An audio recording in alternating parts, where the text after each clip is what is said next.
Need a boost? Sometimes all it takes is tapping into your inner cool. Icebreaker's gum helps you unleash the confidence within. Each chew releases a rush of icy flavor powered by cooling flavor crystals, sending a wave of refreshment to reinvigorate all your senses. Icebreaker's convenient pack fits everywhere, from car cup holders to backpack pockets, so you can find your cool wherever you go. Grab Icebreaker's gum online or at a store near you. You know what's really terrifying? That unfinished college degree lurking in the background, just sitting there, waiting for you. That's where Southern New Hampshire University comes in. With flexible online degree programs, there's no commuting, no rigid schedule, and no more excuses. Plus, they have some of the lowest online tuition rates in the U.S. Visit snhu.edu/morbid to learn more before your degree becomes just another story about what could have been. Chilling crime cases are mysterious, but finding coverage shouldn't be. With the State Farm Personal Price Plan, you have options and can personalize your plan to help create an affordable price so you can get back to cracking all of life's bigger cases.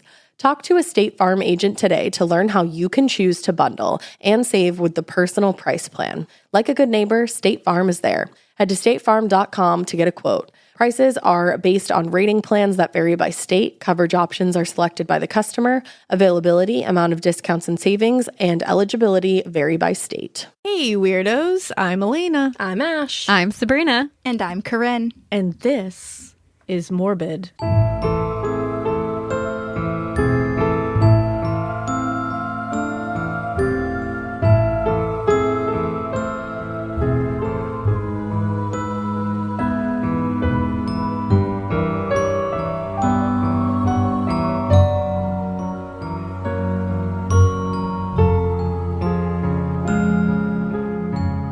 / Two Girls, One Ghost. Woo! Part 2.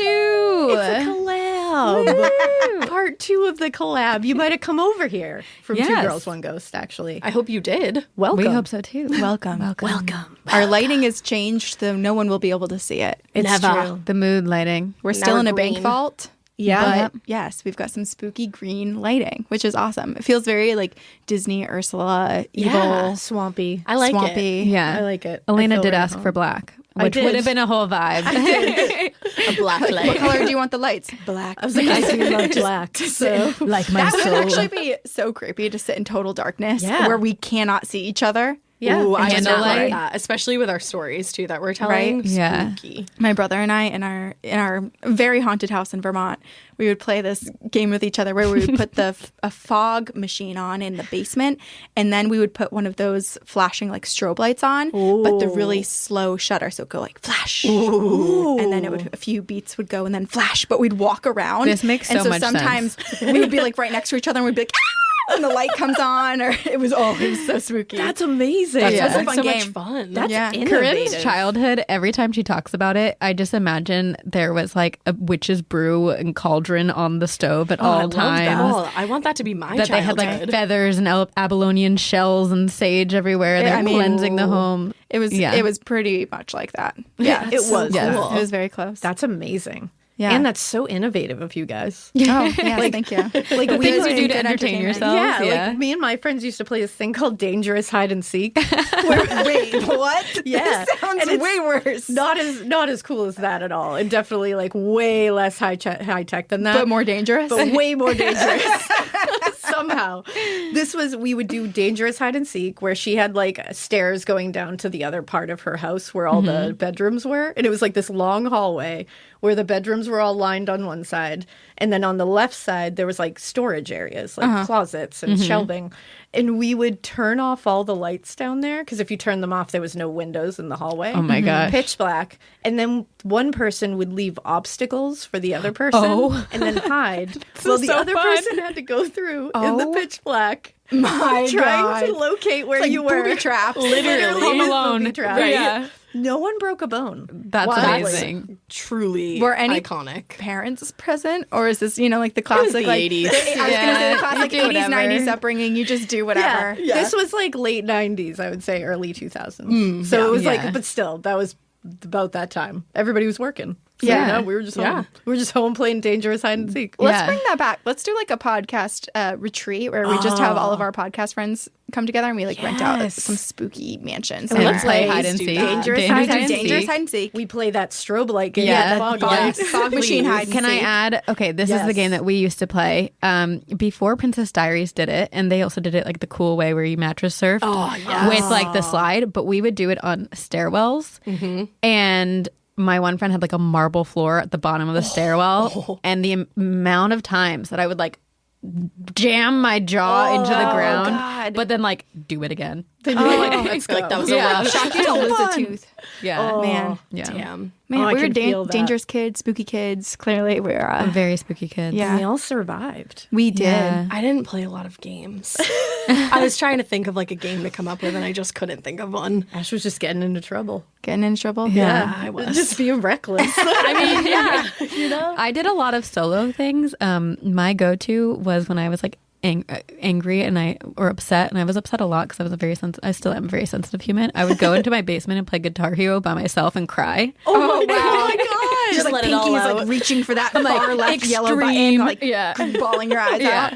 Yeah. I used to love write that. really emotional poems, and then I would leave them in the bathroom for my mom to find. Oh. I'd be like, I'm the saddest. Okay, but like but I like try to be super creative. But you wish I wanted kept her to them find and them? oh yeah. I mean, I was like 8, and I was like, I feel like a bottle like about to burst, eruption with emotions. I mean, you were like the original Katy Perry. Do you ever feel like a paper bag? Oh yeah. No, I was. Yeah, but I often did. often. And then let I was everyone like, know. everyone needs to. It's because Everyone needs to know. It's because I was born first, right? There Like you I go. need all the attention. Yeah. I need everyone to course. take care of me. Yeah, of course. Immediately. I used to just blast Linkin Park or Simple Plan. Oh hell yeah! Those are my go-tos. Yeah. I love that. I always knew if I came to Mom and Papa's house and I heard that like you had gotten like But I was mad. like something happened. Yeah. And then I would run up there and be like, "What's going on? What's going on? Tell me everything." Always something truly ridiculous. Oh yeah, absolutely. Yeah. Truly. That's incredible. But Simple Plan understood. Oh, Of course. Also, I have 8 weddings that I've attended Holy this shit. year. But I will say one of the best parts of attending weddings is everyone has that like emo angst kid coming out of them. And there's Yes. always 1 or 2 songs. always. That, yeah. it's Mr. like Simple Brightside. Oh, yeah. Or like, That'll cut get you. my life into Oh my prison. God. Oh, man. Roach I like, moment. air guitar. Oh, like, yeah. I am feral at weddings. We were at a wedding recently that the DJ took a video of all of us because they were so shocked by how many people got on the dance floor during like emo punk songs. I love that. Oh, yeah. Yeah. It gets the crowd going. It does. It does. Yeah, you wants gotta to- have a little bit of you in there. Yeah, you do. Drew wants to play the Black Parade at our wedding, and I was very against it at first, but now I'm like, should. let's do it. You should. Yeah. That's a amazing. good. Yeah. Yeah, I think we'll do that. You really Oh, have to. yeah. You do. Wait, oh my gosh, I have to tell you guys. So obviously I live in Boston, nearby you guys, but I was in Hub Hall, which is over by TD Garden. It's this like food hall place. And there's every single area of it, like all the different little restaurants have music and whatnot playing. So sometimes it's a little overstimulating. But I was hearing these voices coming from this one stand, and I was like, who are these people? I know them, but it was hard to like pick out exactly the people's voices against the music. So I walked up and I said, what podcast are you listening to? And they said, Morbid. Oh shit! That's Yeah, fun. people there. Isn't that fun? That's so fun. That's so cool. Yeah, I love know. that. I feel like someone risked their job to be blasting. 100%. Absolutely. True crime podcast. That's loyalty, and I appreciate it. I'm here for that. I was like, I I know love that. these people. What are you listening to? And he was like, Morbid. Oh, I love Love it. that. awesome. That's always so amazing. wild to me still. That's a loyal fan. We're like That 4 is. years in, almost like we're getting I think on we're heading 5 toward here, 5, yeah. And it's still Wow. wild to me. I know. Incredible. Yeah. Yeah. Is never going to get normal. No. No. I hope it doesn't. I feel like that's It when you should. know No, you're I doing don't it think it wrong if will. it gets Yeah. normal. Yeah. Well, I think part should of the never be. beauty of being a podcaster too is like you still pretty much get to live your life and like you Yeah. record from home and stuff. So it's Yeah. not like we're going on red carpets with Zendaya. Exactly. As much as I would love going on a red TMZ, carpet with I don't know. Zendaya. Maybe one day Maybe. podcasts are going to be as popular as TV. We're going to be the I don't know, paparazzi maybe. taking photos of you guys. Ash, Alaina, look over here.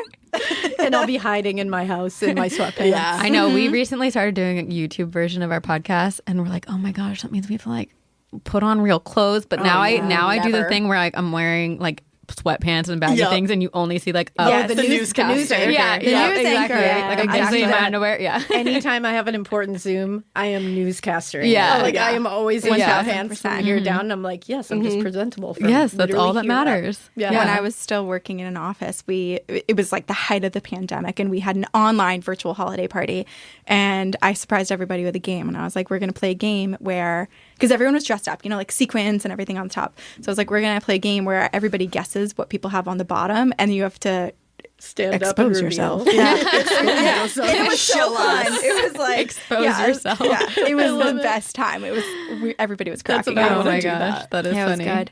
Actually, so at that place that I had worked at, I had a coworker who literally found out that her apartment was haunted by having a Zoom call with an external partner that was like, oh, is someone else like who just peeked into the room? And she was Oh like, my God. I'd be like, What? the meeting I'm is alone. over. I am moving out. Yeah, Yeah. saw a guy walk by behind her, like in the doorwell, and like peek in, and then keep going. That and is she was like, so "Oh creepy. my god!" I'd be like, are you recording the Zoom? Because I right? need to see that. It's so scary. I don't know if I'd want to see that. No, I keep picturing it, and I don't I know, like what me I'm too. picturing. Yeah. It's making me think of like Signs, when the alien walks by the alley. Like one of the scariest scenes Yes. ever. That's all I could think of. Every time I look at the bottom of a door crack, I always think about the knife going Yes. under and seeing the reflection. Signs fucked. That was a scary movie. It was a scary movie. I've never seen it, but I've seen that one scene with Yeah. the alien, and I don't. M. Night like it. Shyamalan No. just He goes ham. and that was in his prime. right His scarring movie all of looks us. a little weird. Which one is it? I forget what it's called. Is that the cannibal one? Is it a cannibal? No, I what's the heard that Timothy that one might Chalamet be one? cool. Where you think it's like this beautiful lesbian love story, and then she starts to bite the person's finger off, and then you're like, oh shit, it's about cannibals. Yeah, yeah. I think that I've heard M. Night that one. Shyamalan? Is it? I don't know. I don't know. I don't know can't if it remember. is, but I feel like I watched that. M. a long Night, time let us ago. know. Yeah. M. Night, right in. Reach out to us. I know you're listening right now. They just get weirder and weirder, though. Like I heard Old was really strange. I watched did Old, watch yeah, it Old. Did you like it? I don't want You like to. the M. Night. Yeah. Skip ahead. Earmuffs, M. Night. Yeah. I liked it, and I think the story, like I really love the story. The execution, not so Yes. much. Okay, fair. Yeah. I mean, The Village is a classic. Oh, We were just so talking about good. the Village. We were. Yeah. So Can always Split. talk I about loved Village. Split. Oh, see, Split, I loved right up until the very end. Okay. And then I was like, is this the same movie? You know what I mean? It's because it was Because they A like little- tried to connect it to superhuman. Yeah. And I'm, Esque. yeah. Right. Yeah. superhero Right. stuff. I'm not Totally. a superhero girly. You're right. But you know, M. Night. M. Night, what's M. up? Night. He's got it. Yeah. Write He's us got a it. new movie. I M. also Night, love I'm that ready M. for Night like stars or like not stars, like has like little roles Cameos. for himself, and I think that's such a cool. If I ever make my own show, which one day hopefully, but I'll do that for us. I want to be a dead yeah. body. My goal, I want to right? play a dead body in a show. And I want to wheel your gurney. Okay. away. Yes. Like, There you I'm go. that. Perfect. You Has should to put happen. yourself in your show. I did Alaina. make a cameo. You have to. I don't know where I would be in there. I don't know. Just You'll do like find One of the Yeah. bars or something. Yeah, there you go. Do like the Stephanie Meyer and do like wasn't in she in like the Twilight. breakfast? Yeah, I think she was sitting on her laptop. At Yeah, one do point. that. Just Yeah, do there you that. go. It's like a in the little background. Easter egg. Yeah. There I am. Yeah. and then like your document's titled season 2. It's like a little Yeah. Season 2, dot, dot, dot. Yeah. manifest it. I love that. That's a good idea. Ooh, Yeah. I like People will that. totally pause and like zoom in. Right? Oh, yeah. Yeah. We got So Start a fun. conspiracy. a yeah. nugget of an idea. I like it. Just a like little it. We're here nibble. to help. Just a little crumb. Just a Yeah. little crumb to nibble on. There's a tab where you're listening to Two Girls, One Ghost. Oh, there we go. Oh, we brought it full circle. I like When that. Sabrina was working on the show Blind Spot, we had our mug Yeah. made a appearance. Martin Garrow, who's the showrunner of Blind Spot, was like so nice, and I was an assistant at the time, and he was like, I truly just got a text from him, and he was like, "Hey, like, gonna put a Two Girls One Ghost mug on the show. Just send it over to the set." And I was like, "What?" And this was like year one of our podcast. Yeah, We're famous. Yeah. Oh my God. Yeah. I love it was that. really nice. I love that. Yeah, That's so cool. It Yeah. was. Yeah. That's it felt rad. special. It did feel really Yeah. special. Oh, yeah. that is special. Our mugs never have mind. made it into no other shows. So that was the one. Yeah, one not time. yet. That's Not you never yet. know. That Not was a yet. huge show, though. Yeah, Blind it Spot was a huge show. Like, Yeah. so many people saw that. Yeah. Yeah. That's so cool. We actually had someone email us saying, because the character Rich.com was holding it, and someone emailed us saying that they found our show because they saw the mug that Rich was holding and they had to look up what it was. Oh, See, yeah. there you So, go. Because you hear the name, Key you have marketing. to know. Yeah, Two Right. Girls, One You're like, Ghost. what's It's like, going what on is here? this? You're like, Although what kind of porn is this? my favorite thing is when people ask the name of the podcast, I maybe I have a lisp. I don't know. Sometimes I say like, it sounds like I say 2 girls, 1 goat. And Which is way worse. which is really not what That I'm could really trying be to go taken for. to- People are searching that, like, should I search this? Oh my Or gosh. people do search it and they're like, what did I just What find? did I What are you find? guys Yeah. doing? You're like, that's not us. Yeah, that's not us. I not had us. told my parents because I wanted them to be on the inside of the joke of Yeah. our podcast title. I didn't want them Yeah. to be surprised if someone like said something and them not get it. So I told my parents in the gentlest way possible. I guess not gentle enough. My dad blocked it out of his memory. And then a couple years ago when we had a live show here in Boston, my dad, forgetting what the podcast name was in an innuendo of, basically, puts his arm around both me and Sabrina because he's super proud of us and wants a photo. And he goes, 2 girls, 1 dad. And I go, no. I'm obsessed with Absolutely not. And if you met Bill, it also like makes so much sense. my He's God. like the most Bill's a real innocent, like one. bleeding Yeah. heart of the family. It's Yeah, so wants to sweet. take care of everyone. I was like, what? And he's just so proud. I had to retell him because he had blocked it out of his memory. So you were traumatized twice. Traumatized So is he twice. unknowingly? Yes. Wow. You were traumatized like thrice in that Bill. situation. Oh my God. I'm like, no child Yeah. should have to say this to their parent. And no parent should say that to their child. So I had to tell you. And he's just so proud. I know. Poor guy. man. He'll never make that mistake again. No. Never. You know what? Favorite. It all comes around. Like your parents are the reason that you're haunted. So like they traumatized you And a your little parents bit. are the reason Yes, you're haunted. Exactly. So Sabrina's it all dad comes has around. some. I mean, we gotta your know childhood. this. Yeah, but we'll tell you. Wait, what did your We'll tell parents you a do? couple, Bring us some ghost ghosties. stories. Do you want to start, Yeah. Sabrina? I feel like Okay. I'll share like a nice one from my house, Yeah. but yours I is have a like scary dark. one. Because So- you Two guys girls, should a couple know. ghosts. I started Yeah. listening to your Betty. podcast before we even got off the ground. No way. Like, She I was recommended your a bit- yeah. podcast I used to years I ago. recommended it to everybody. I was Oh, like, hell there's yes, yes, you You're were- so nice. You're the an top of OG. our pyramid. Our Yeah. pyramid scheme. Our teacher We have a pyramid triangle. scheme. me. Yeah, You're that's the top. you. I'm the tip. I love it. Just the tip. I am just the tip. We'll get you a trophy.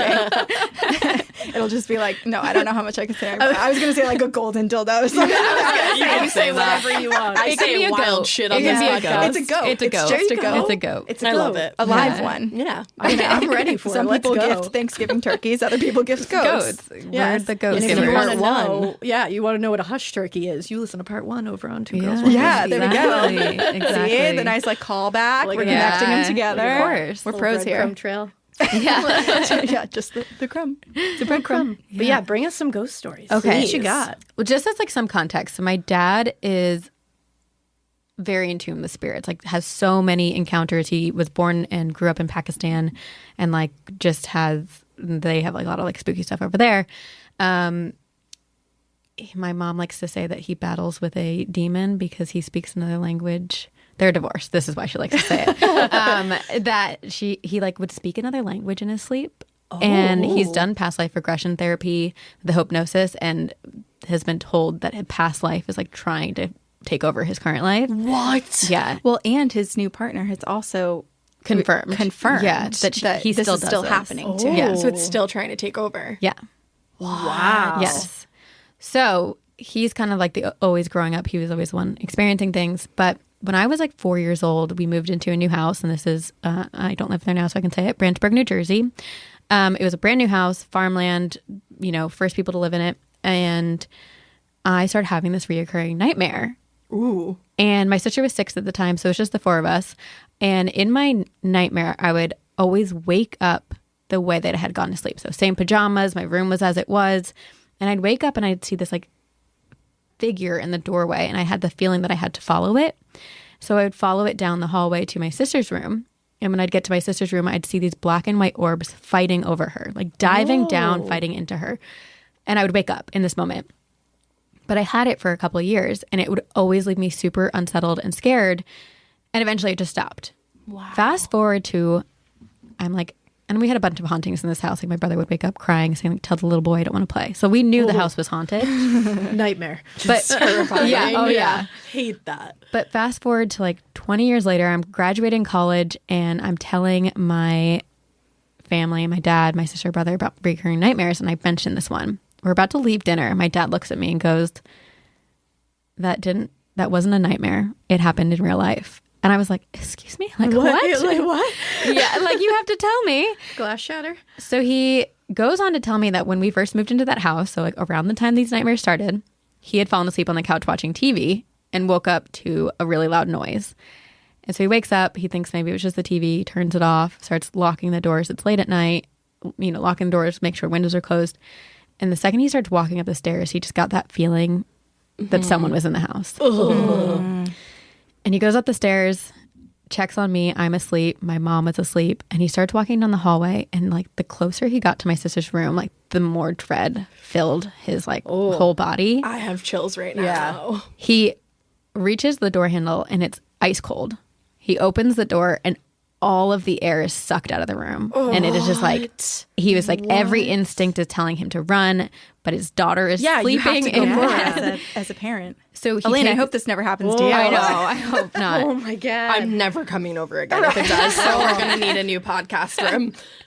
So he takes a step towards my sister and she's laying in bed asleep, eyes closed, and her mouth opens. And out of her mouth comes a deep guttural voice saying, "Get out." Oh, stop it. Stop. My whole body just like, It's horrifying. I am a goosebump. I know. One goosebump. My This soul lighting just also, left I've never my told body. this story in this lighting. I It's like, know. I'm scared by it too. Spooky green lights. Oh my God. So he, He was like, no. yeah, like I'm actually going to come face you. So I'm your dad. yeah, like, he "I comes own up to this my place." sister, like shakes her and is like, "Leave my daughter alone." My sister wakes up, he picks her up, turns around, and I am standing in the doorway. And he thought I was awake, but apparently it must have been sleepwalking or like whatever it was. And Some sort of trance. yeah. I don't know, not possessed me, but like I was following this Right. entity, right? Like the dream that I was having, I was following it and seeing like my dad fighting whatever like the light darkness in the is in dark. my sister. If your dad hadn't entered, though, I wonder if it was you were being led into the room To help her. or to just also succumb to this entity, oh and then no. and then And it your would dad go and hadn't get your been there. brother, and then like all the kids in one room. To Yeah, basically because be possessed. That thing was trying to take over your dad's life. So maybe he That's was trying true. to like Yeah. get rid of you guys or like that's take interesting. you. Oh, this Or is a turn you thought that I against- never. Yeah. Okay, Yeah. because so after that, so my dad like brings us all to bed, and the next day gets the house blessed, and apparently nothing bad happened after that, and there was like a closet in the house down in the basement that everyone was terrified of, but I never thought of the possibility that it was like something to do with my dad's past life. Probably. Because That's a just good the way you point. said there was a white orb and a black orb, right? Is that what you said? Yeah. Like good and bad, like Yeah. light and dark. Yeah, like this And they were darkness and- battling. Like, Oh, I totally feel like it was like the dark side, maybe even trying to like turn you guys against your dad. So it could take over, interesting. It's interesting too to think of like these are possible fragments of his soul, even though he's alive and living. Yeah. But they're presenting themselves away from him and having this Right. battle of who can re-enter him, I guess, I am or be so the thing coming forward. Yeah. freaked out. That just destroyed myself. Like I'm just like, what? I'm really grateful that I didn't hear the like reality of Yeah. it until I was so much older. Right. Yes. And you still haven't had the nightmare again? No. Wow, that's so. Thank God. And how often did you have it? You said years. Yeah, for a couple of years. I mean, it was so long ago, but like I truly like I have a lot of repressed memories and don't remember a lot of my childhood, and that is one that 4 years old. Like that is one that I remember so vividly. I don't know exactly how long it happened, but it was enough where like It's stuck. it stuck through the gaps of memory. Yeah. Wow. Yeah. And now I get to go home to 3 little kids. I am not doing TT Yeah. bedtime tonight, baby. I'm out. Creepy kids, you have all the opportunity for I your know. children to start seeing Oh, yeah. stuff. Holy And Corinne was like the creepiest kid. I had some past life stuff bleed through. Yeah. I'm always amazed when little kids like Remember that? like Yeah. evidence of it too. It's Like, always the yeah. scariest, Right. creepiest thing. But it's Well, I've always had so a lot of- specific too. So Yeah. it's like there's no way to They- like and they can't how know do we, that. Yeah, how Like, would they know a 3 or 4 year a old town isn't gonna know. Exactly. 1,000 miles Yeah. away in the specifics of it? We had Yeah. a listener that emailed us, and we actually read a follow-up that they had sent. But their child, it was the wildest and most detailed case of reincarnation that we had ever Yeah. heard of. And it was just, it's amazing what people can pick up on. And then Yeah. when you actually do like the smallest amount of research too, you're like, that is right. Right. Yeah. And yeah, Yeah. I mean, no 3-year-olds are Googling. I know there's iPad kids now, Yeah. but they can't But even read or they- What is this spell town and name write. in, my parents. in Maine and like has like a building. Yeah, they're not looking at like the buildings and like when they were built and all that stuff. Like, someone different died there. townships. Yeah. Well, kids that age too, especially, are so like open. Yeah, they're not so, scared like, yet. Just pure. Yeah. They just like don't even like Yeah. my now 3-year-old. Oh my God, she used says the to wake scariest up. shit. She used to wake up and would tell us that she called him skeleton. And it was a skeleton in her room. And she would be like, skeleton. And we were like, who's skeleton? And she was like, yeah, The French skeleton. Yeah, skeleton. That's why I was like, oh, skeleton. And I was like, is he, like, and she was like, he a nice guy. And I was like, okay, he's a nice guy. That's nice. And I was like, what does he do? And she was like, he's on my bookshelf. And she would always point to the same spot. And I was like, he's on your bookshelf? And I was like, is he just like, and so I was like, is he just sitting on your bookshelf? And she goes, no. He goes like this. And then she poses like this. He's like laying on her bookshelf. Like with his like leaning, like his fist in his, on his chin, just looking at it. And which I was feels like a okay. very grandfathery, like looking just at, like, just, But she looking said at it. he's not scary. He's So not that's great. I scary. like how she tells you no, like, And that's she a said it dumb like, question mark. literally said it just like, because I was like, idiot. of course he just doesn't do sits that. there. And Why she's would he like, do that? Oh my God. He's posing like a centerfold, okay? Like, come on. Because paint me like one of your French girls. Like, that's exactly. There you go. But then he would go home to visit his family. That's what she would tell me. Oh my God, so cute. I'd say skeleton here right now, and she was like, "No, he's visiting his family." And I That was is like, amazing. okay, Right? But and he hasn't been there for a while, and I asked, I was like, "Is skeleton around?" And she said, "No, he went back to his family."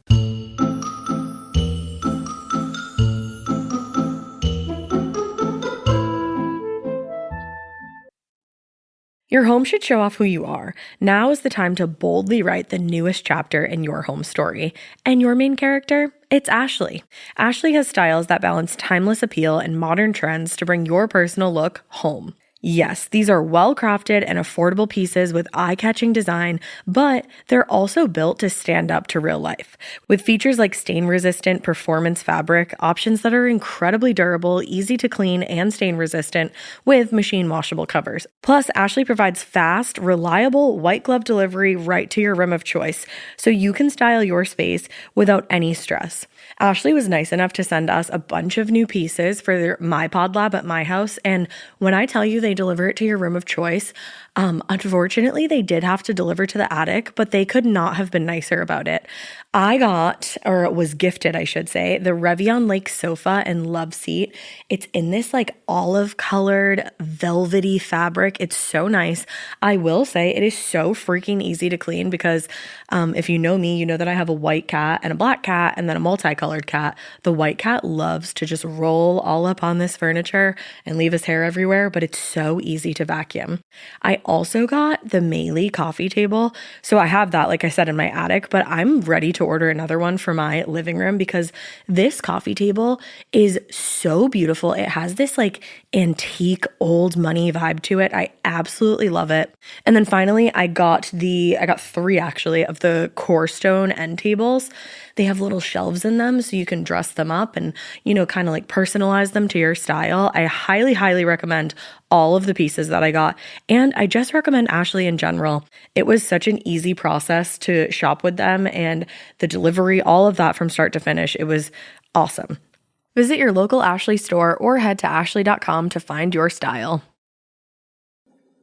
Getting paid twice a month doesn't mean money is scarce. It just feels that way. That feeling makes you do weird stuff, like putting things on a card you didn't need to. Earnin removes that feeling. With Earnin, you can access up to $150 per day of money you've already earned, plus up to $1,000 between paychecks. Standard transfers take 1 to 2 business days with no mandatory fees, and expedited transfers start at $3.99 and cap at $5.99. 5 million people are already on it, and honestly, it's wild it didn't exist sooner. Download Earnin on the App Store or Google Play, spelled like earning money without the G. Type in Morbid under podcast when you sign up. It'll really help the show. Earnin is a financial technology company, not a bank. Access limits are based on your earnings and risk factors. Standard cash outs take 1 to 2 business days with no mandatory fees. Expedited transfers available for a fee. Tips are voluntary and don't affect the service. Available in select states. Terms and restrictions apply. Visit earnin.com for full details.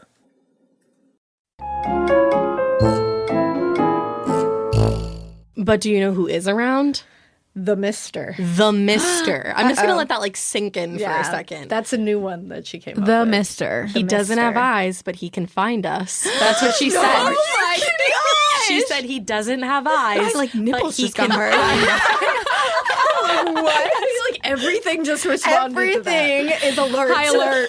Like, cut glass right now. Yes, What's that was going the on? biggest chill I've ever had. He doesn't have eyes, but he can find us. Because we came downstairs one day. We've been recording all day. Stop. And Elena's husband John was like, you guys need to sit down for this shit. And he starts telling us that he's playing hide and seek with her youngest. I almost said her name. And they were hiding under the covers, and she was like, the Mister's looking for us, and like started freaking him out. And he was like, no, like he won't find us. Like, no, he won't. And she goes, oh, he'll find us. And literally and he was like, and he was like, I was even like, all right, game over. I don't want to play. The Mr. Nice? We asked if the Mister is nice, and she said she didn't give us a full answer, but she said he takes snacks out of the. He steals the Yogo packs and the cookies. He steals the yogurt packs and the cookies. And are yogurt packs and cookies missing? That's what I'm wondering. They're not missing now. I don't think they've been missing now. Interesting. I think she just eats a lot of yogurt, and we tell her does. that it is gone. That's So she's blaming it on the Mister. She's But blaming the Mister. Wow. there's something upstairs. Apparently. There Wow. is. Skeleton A portal. and the Mister. Whenever And the Mister is just Yeah, I don't like TM, I don't like that's that. the scariest name ever. Yeah. Oh. and she was in a certain room when she started talking about Mister and Skeleton. Or Skeleton, excuse me. Skeleton. And like I slept in that room and I was totally fine. But for some reason now, whenever she asks me to take, she goes, "Will you take me to bed?" It's so cute. But whenever I take her to bed and we walk past that room, I don't like it. Really? There's an energy in there. Oh, the Mister. Who's in that room now? Does anyone sleep in That's there? like that's like an extra room. It's like a little, but it's kind of like a catch-all room right now. Yeah. it's like not a So formal that's where you guest put the room. guests when That's the, like that's where we will stay Yes. guests someday. Yeah. That's But TT's right room. now it's just kind of like everything is in that room. Like it's I wonder if got- there's something in the room. Yeah, I'm Like wondering if it's connected to an some sort of item. artifact or something. Yeah, because we have a bunch of stuff in that room. Well, and that used to be her room, and then Yeah. she ended up switching, and she never slept in that room. Yeah, Like, she would never not sleep. slept in there. like that was a period of like she would scream, Like wake up screaming. Oh There's no. something in that room. I'm gonna sage it for Maybe you. there is. You're right. You're welcome. Your twins, do they see the Mister? No, They're fine. No, they saw stuff in our old house. And That they're was like, can you tell the scissor story? And our no. listeners are like, not the They're scissor like the story. scissor story. I need to know the scissor story. Oh, Wait, yeah. but then we need a Corinne ghost. Oh, yeah, haunting. then I'll we give need you a a palate story. cleanse. I've got horrifying ones, but I'll end with I'll give us a nice I one. don't Okay. even want We'll you need to one. though. I want to. I know. Maybe we need a Horrify horrifying us. one. Yeah. I think our listeners will want a horrifying Okay, one. I'll give it to you. I'll just do this one quick because it's that they've heard it like a million times. Yeah, but it's so good. It's still terrifying. It was when they were first in their like big kid beds, and we had put the beds next to each other because they just like always want to be with each other. So cute. And the beds, the way we oriented them, were like the door was on one of their left, and then it was like they were right Yeah. here against a wall. Okay. And so they just would not go to sleep the first night, and we were like, "Oh, it's just the new bed." Yeah, Right. like No. the Takes some getting excitement. used So we were yeah. kind of going in there being like, it's okay. And we figured we were like, we'll just be up all night. Like we were kind of expecting Right. this. And then all of a sudden they were like upset calling us in. And so we like run in the room and we're like, what's going on? And one of the twins was like, people keep coming in my room and they have scissors and they're trying to cut my sheets. And I was like, Oh, How fucking and she just terrifying. lays this out. And we both were sitting. John literally went, like he was like, He was like, I'm a head out. He was like, I don't know how to handle this. Like, I don't know what to do. And I'm like, okay. That I was is like, this is so a moment my right now. gosh. And it's like a core memory moment. And I need to handle this correctly. And I can't freak out and like scar her for life and be like, what Yeah. the fuck are you saying? Like, The what? way I would have burned the house down. So I was like, Pack up the things and go. Bye. and so I was like, are they here now? And she was like, no. And I was like, okay. And she was like, they're right there. And she pointed to the hallway doorway. right outside the door. Like And pitch it's black. Pitch black in that like little space in the hallway. So I look out there and I'm like, okay. And I'm like, they're there right now. And she's like, yeah. And I was like, okay. ew. So I just hate thinking that there's like 5 little people with Just their standing scissors there just with I'm like also scissors imagining watching Us, you. the movie Us. That's what I was Yeah. saying. That's That's what what I I'm thought of picturing. later. I was like, oh my God. But I was like, okay. So I walked into the hallway where she said they were, and I just stood there in the doorway, and I was like, are they like near me? And she was like, yes. And I was like, okay. You were so brave. And so I was know. like, She told me this, and I was guys. like, you did it. And I literally go, guys, you're scaring her. This is her room. Can you please stop doing that? And then I was like, did they hear Wow. me? And she was like, yeah. And I was like, okay. And I was like, you're okay. And then like that night we just You're stayed such up a and good waited. mom. Oh my And gosh. it worked. This, They like, never came back.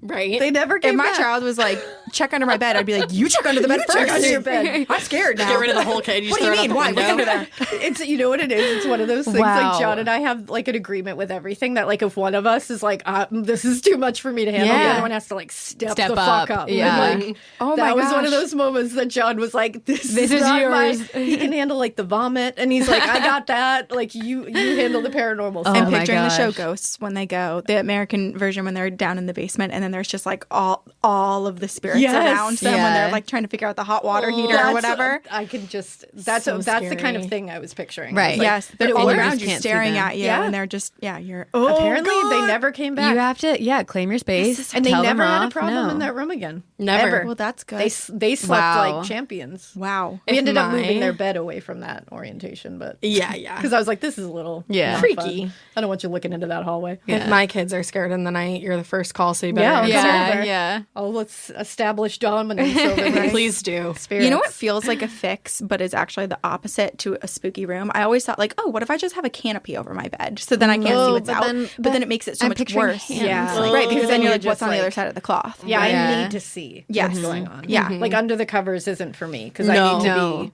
I looking agree. around. I also I agree. I have to keep my bathroom door open, and because I'm afraid that someone's gonna be in the hallway. Like when I shower or go to the bathroom, I'm a door open. Oh, Like, I do that too. I can't. Yep. Yeah, I'm not a fan of the door closed. No, I don't like it. I whip it open like I'm gonna Come shock at you me. first. Sometimes to keep myself a little wet, so I have the advantage of slipping and sliding You gotta past be them. slippery. Right? Can't grab Yeah. me. You got to Yeah. think about these things. I just lock. I lock myself in there. Yeah. It's not- I leave all the doors in my house open all the time, Same. except when I go to sleep, I close the spare bedroom door because it freaks me out. But every other door is open. Isn't that interesting that we can feel certain parts of our houses that, Yeah. that Yeah. We just feel don't like, trust. That just yeah, don't where it's feel like right. this, we shouldn't close the door here. Or There's we like a should keep this reason. door open. Yeah. There's a reason for that, for Right? sure. Yeah. Especially yeah. if it's not the same throughout your whole space. Yeah. There's Right. something else. If there's Tell me, one, like, a it just gut- scared gut the crap out of feeling. me. Oh my God. What? There's My another whole person body in the just shut studio. down for a second. I was like, Oh my god, that scared me. I scratched myself when I did that. and I tried. I was like, I gasped. my whole I think I body. gasped before I turned around just because you were like that. And I was like, yeah, you guys are both. To be honest, I didn't even hear what you said, but you just said that man, and I was like jumped. I'm the only one that saw an actual human being. You guys are just. Wait, Ash, tell the story of the charm right before we were recording. God, this is so embarrassing. So We're all examining it. We're like, what is this? So we get up after doing our first part, which you should go listen to on Two Girls, One Ghost. And I'm holding this charm. And so we get up and we go hang out for a second. And then we come back in the room and I was like, oh my God, guys, there's a charm on my seat. And then And the charm had been a part of the story that you told. Yeah. the charm had been a part of the story. Instantly, we're we're all all like, "Oh looking my at it. gosh, Like, this is it. I have talking. We're chills." passing it Yeah. around. We're like, it's This is from beyond. It's a basketball. It was when, was it you that said it's a basketball? I think Sabrina, one of us. Yeah, it was when whoever said it's a basketball that I was like, oh fuck. I looked down at my shoes and I'm wearing Nikes with cute little charms on them. So it was not It a came gift off from of my your- spirit guides. It came off of my shoe. Yeah. So we solved a mystery. We did. That We wasn't debunked. really Yeah. that much of Yeah. a mystery. Yeah, no. We had a but little I but for a Mythbusters love moment. how ready we were. We were just it's Accepting definitely it. something. Yeah. Confirmation bias at Yeah. its purest. Oh, yeah. Honestly, it was brave of you, though, to admit what, Yes. what truly happened. Did you once see you discovered it? The wheels turning. My face just went oh. oh fuck. I am wearing basketball shoes. That would be mine. Not really ones. That is mine. Oh my gosh. Man. Well, to give you guys a few stories from my childhood home, Ooh. we always say that my family's haunted and Yes. not the actual home because we built our house. Oh, So cool. we were the first people to live in it. We know the family who owned the farmland that was then sold to the developer to build this neighborhood. And they had it in their family for generations. So to our knowledge, on this specific land, there's absolutely nothing. But for some reason, our house has been incredibly haunted my entire childhood. And actually, a few houses down, our neighbors had to have their house exorcised. Holy shit. Because there was so much activity going on. So Something's lurking. apparently, we just have a Yeah. haunted neighborhood. Apparently, my house is really haunted.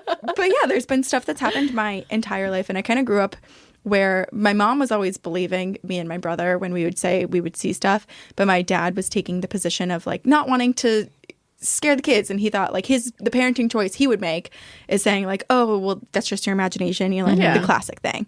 But it was conflicting with my mom being like, I see them too. It wasn't like you saw that shit. Yeah. And then of course like my personality too, like I have a lot of pride and whatever, and I was like, Dad, that's super unfortunate that you aren't blessed with the ability to see. But it's sorry. I know it's there though. Yeah. So we were all just experiencing so many hauntings, and my house itself has sort of like, we call them like the resident ghosts. We have the same spirits that a lot of people see, but occasionally there will be a spirit that comes through that we'll only have one or two experiences with. And I would like to think that the reason that they are no longer there is because we essentially have to like banish them and do some cleansing practices and whatnot to get them out. The witch's cauldron. The witch's cauldron. You know what's so funny is like some of the stories that I have too. Like I've been tucked in multiple times in my bed, like someone going, which like, is actually the really sheets. nice. But it feels good, and I'm not scared in that moment. I'm like, oh, that's nice. That's so nice. Comforting, Yeah, like very that's motherly. sweet. But I think like the visual of it would be so scary. Oh yeah. But I had the scariest experience I had in my house, and every one of my family members has a scariest experience, and they're all very different from one another. But the scariest I had was I also slept with my bedroom door open because I felt like I needed to see. And I always had my mom keep the hall light on and some night lights throughout the hall as well, so that it was completely lit up so I can see. And I woke up probably around like 10:30, 11 p.m., and I am hearing something.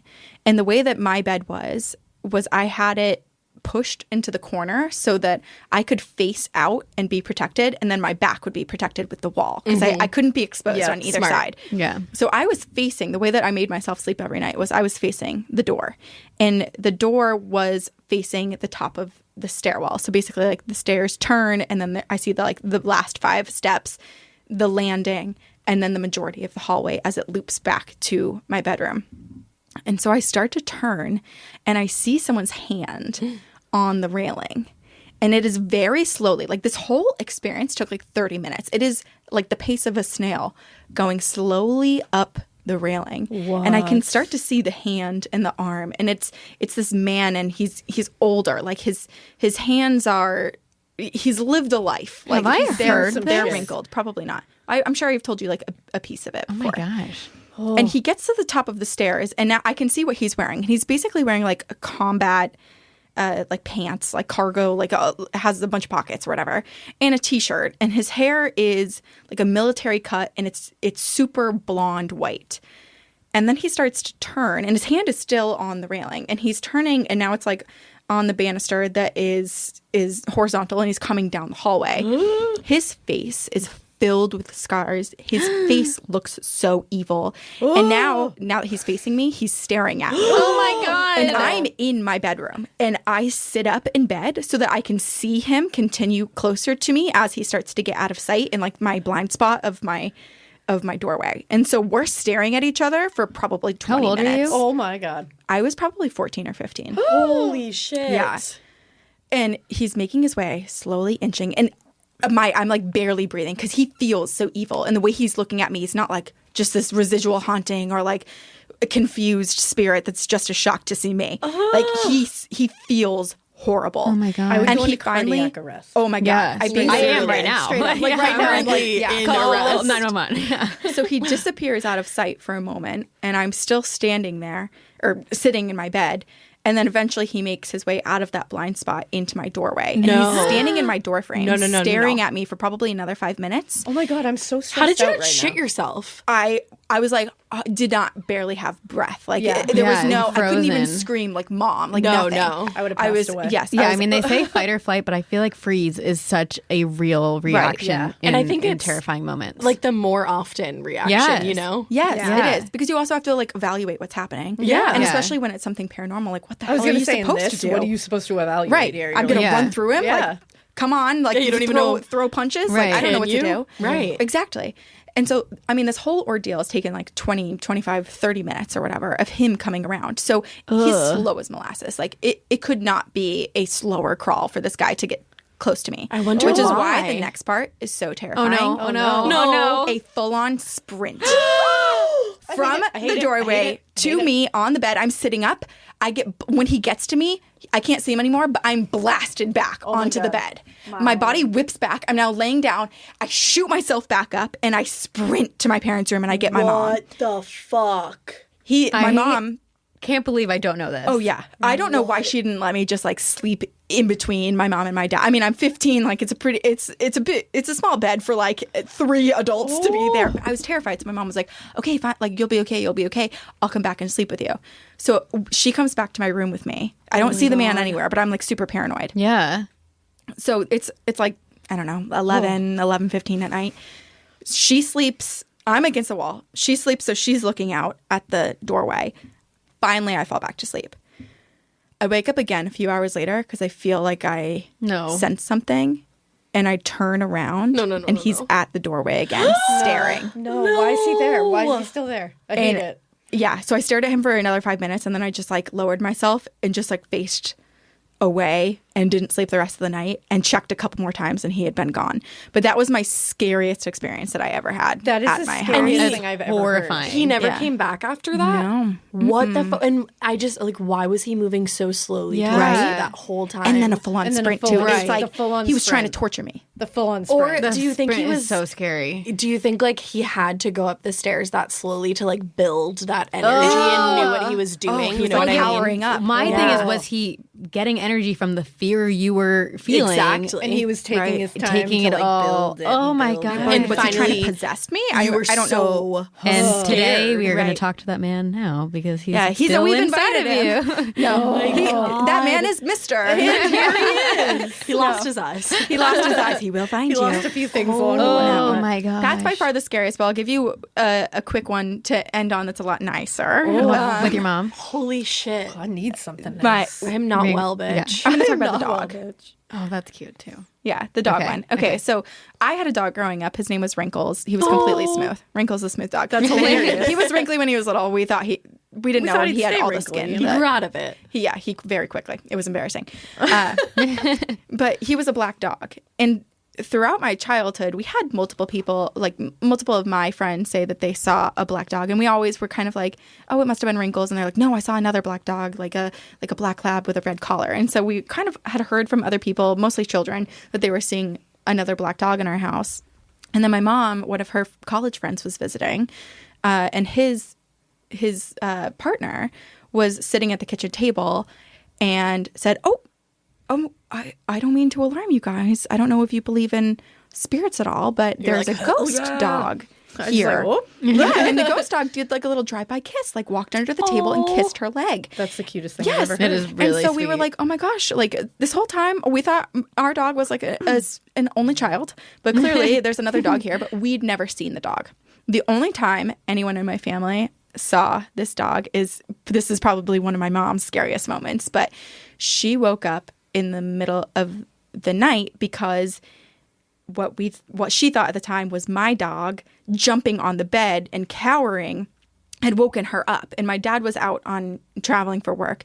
So she wakes up to a black dog that she thought was Wrinkles getting onto the bed and shaking and being right by her. And she's like, it's okay, Wrinkles, like trying to calm him down.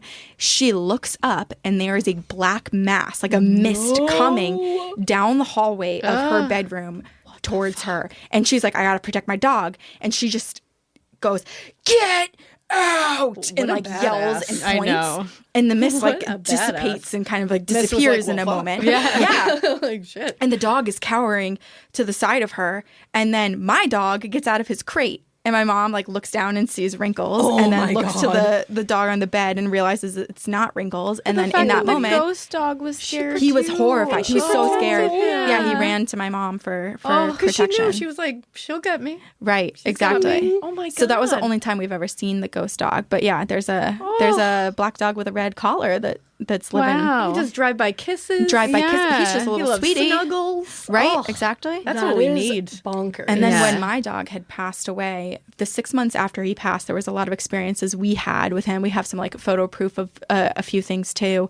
But he kicked all the ghosts out for a solid 6 months. It was dead quiet in our house. wow. Wrinkles Only the Wrinkles. protector. For the win. Yeah. Yeah. He was like, y'all had the upper hand when I was alive, but now out. He was like, Get "I've got out. this. This is You're my done." territory. Yeah, It's so mine. I'm the I mean, only it was super peaceful to live there for those 6 Yeah. months. But Wrinkles. yeah, Wrinkles. Wow. those are a few. They come back. Holy shit, I want more. Yeah. Yeah, but I know. they do We were come back. recently talking about doing like an episode where we just talk about our personal experiences. Yeah, like the Sabrina episode. Corinne could have I like was gonna say, 10 please. episodes. Yeah, Sabrina was like, oh, I could probably do mine in like 30, 45 minutes. I was like, oh, I think I need like 10 parts. So 3 weeks worth of episodes. Right, That's yeah. like, Right. Yeah. We've had a Damn. ton of experiences. That And is all the crazy. houses that my parents, like from the time my parents were young too, and all the apartments that they were in, their colleges, like every place has been haunted. so we just bring the ghosties. Yeah. Yes, exactly. It's their Every place family. I've been in Yeah. has been haunted. Damn. Are we going to Yeah. bring ghosts home with us because of you? Oh man. I No, will if say anything, that Corinne I'll has not probably pa- come home with your Yeah, you go. Corinne will Yeah. collect Tell them. us. You'll I'll get take them away from you. What if You'll get Mr.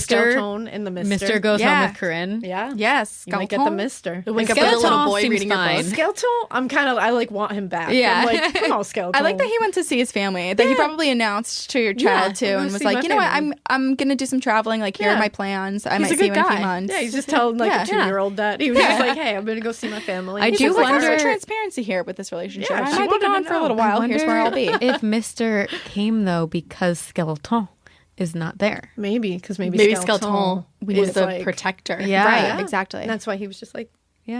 I'm watching He was over watching, you. making sure she was okay. All right, Skeleton, come back from your vacation. come on, Skeleton. Yeah, we need you. We love So Skeleton. creepy. Oh, hell yeah. love- Skeleton yeah. all the way. And that's Team exactly Skeleton. how she would pronounce it too. Skeleton. Skeleton. Yeah, Skeleton.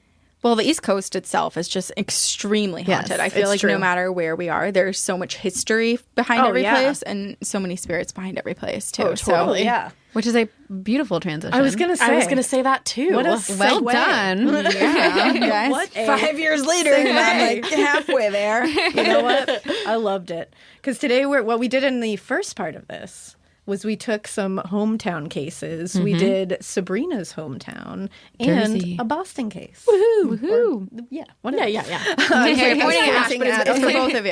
Yeah. You know got what I it. mean. And today, I am going to do something from Corinne's hometown of Chittenden County, Vermont. Hell yeah. And hell yeah, I like that little song. And Corinne's gonna do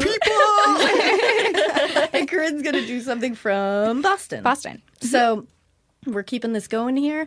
I can start it off because this is really Yes. fun. I'm excited This to is a talk about. very fun one. I'm about excited. this one. I don't know anything So- about this.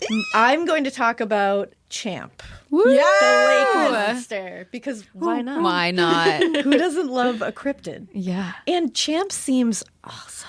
Like I love It doesn't get enough doesn't get recognition. enough. Everybody's like all about Nessie and is like, we have Champ right here. That's the Yeah. thing. Like I'm like my last name is Urquhart. Like Nessie is in Loch Ness outside of Urquhart Castle. So I was Oh. like, I'm a Nessie head. Yeah. And then I saw this and I was like, wait a second. You're a It's just this convert. right it's the here. cousin. It's You're a the Champ American convert. cousin. Yeah. And I'm like, this doesn't get enough. Yeah. No. I didn't know nearly enough about I knew the name Champ and I was Right. like, I don't know. And then when I looked into it, I was like, okay. Okay. I think Champ exists. I I'm do just too. saying. I believe in Champ. You're Yeah. a champ truther. I believe in Nessie and I believe in Champ. Yeah. So this is obviously a lake monster from Lake Champlain. This is the Adirondacks' biggest lake at 120 miles long. That's pretty big. It's a big lake. Pretty big. It's a freshwater lake. And I had no idea what that meant. Also, I was like, "Are there non-freshwater lakes?" Like, I am so geographically the ocean? Yes, literally. I was like, "What's a non-freshwater biggest lake lake?" of them And then all. it's like, I was literally looking it up, and it's like there's an ocean that is not fresh, and I'm like, "Oh, okay, that's cool." It's the boundary between New York and Vermont. It also runs up north to Quebec, so it goes. So you It's like can a big- illegally cross the border. There you if go. anyone needs to. And if you So there you need go. just throwing it out there. Just so you know.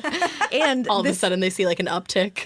like, wait, how did I that did happen? hear people would like go across Lake Champlain to drink because the I've heard drinking that. age in Canada was 18. Oh, that's I actually had a fake 18-year-old ID when I was 17. Look at Oh my God, that's awesome. Just you. for So Canada. I could go party at New Year's In Canada. In Canada. that's we very would all go badass. to Montreal, yeah. That's Smart. badass. Fake 18-year-old ID. Yeah, and not many Just people go to had another that. country but- real quick. I know you're like, I did. I'm 18. Hey, I can vote, so just saying. This was also the 6th Great Lake, but like Pluto before her, The title was revoked after only of her. 18 days. I didn't know that. 18 days. Oh, I feel so bad. about the Wow. title. Short Only for lived. 18 days. Yeah, which is wild. That's And also I- like rude. Like It's very rude. How did it get through? Like, That's and poor Pluto had planning. it for a long time. For a long before time. it Decades. was revoked. Yeah. And then, I don't know. I guess people still consider it a great lake because it's pretty great. Just Yeah, like Pluto it's is super still great. a planet to Yeah, me. same. It is. In my It's heart. always gonna In be. my eyes. Yeah. Yeah. People are bullying Pluto, and They I don't are. appreciate that. I don't either. We have to Yeah. defend her. We do. At all We'll costs. create shirts that say Team George and Team Pluto. Hell Yeah. yeah. Team George is from part 1. There you go. There you Team go. George. Another callback. Yeah. We're going to keep calling You back. have to listen to both parts. You have to. There's a string. It People that connects get it, everything. get it. Yeah. If you know, you know. If you know, you know. Now, ick. Now, in Lake Champlain, there's always been sightings and rumors about like little creatures, little monsters here and there. But this is not just like fairy tales. Like there's real sightings here. There's real stories. There's some real evidence. And actually has made scholars and scientists take a little second look here. So this is not just one of those like, yeah, there's a sea monster in the lake. Like, I think It's not there an is. old wives' tale. It's I don't think current. so. I It like is it. current. And it goes way back because it begins with like the Abenaki tribes in the area. They lived and hunted near Lake Champlain. It obviously wasn't Lake Champlain always, but they were there for years and years. They were known to share tales and reports of huge serpents that lived in that lake. And it wasn't just Champ. There was like several huge serpents and like then smaller ones. Like there was a ton of Interesting. different little monsters in there. Wow. Yeah. Whoa. And they referred to these creatures as Gittaskog. I hope I said that right. I probably didn't. I apologize. You did your best. I did my best. And they said it was found in what is now Lake Champlain. Wow.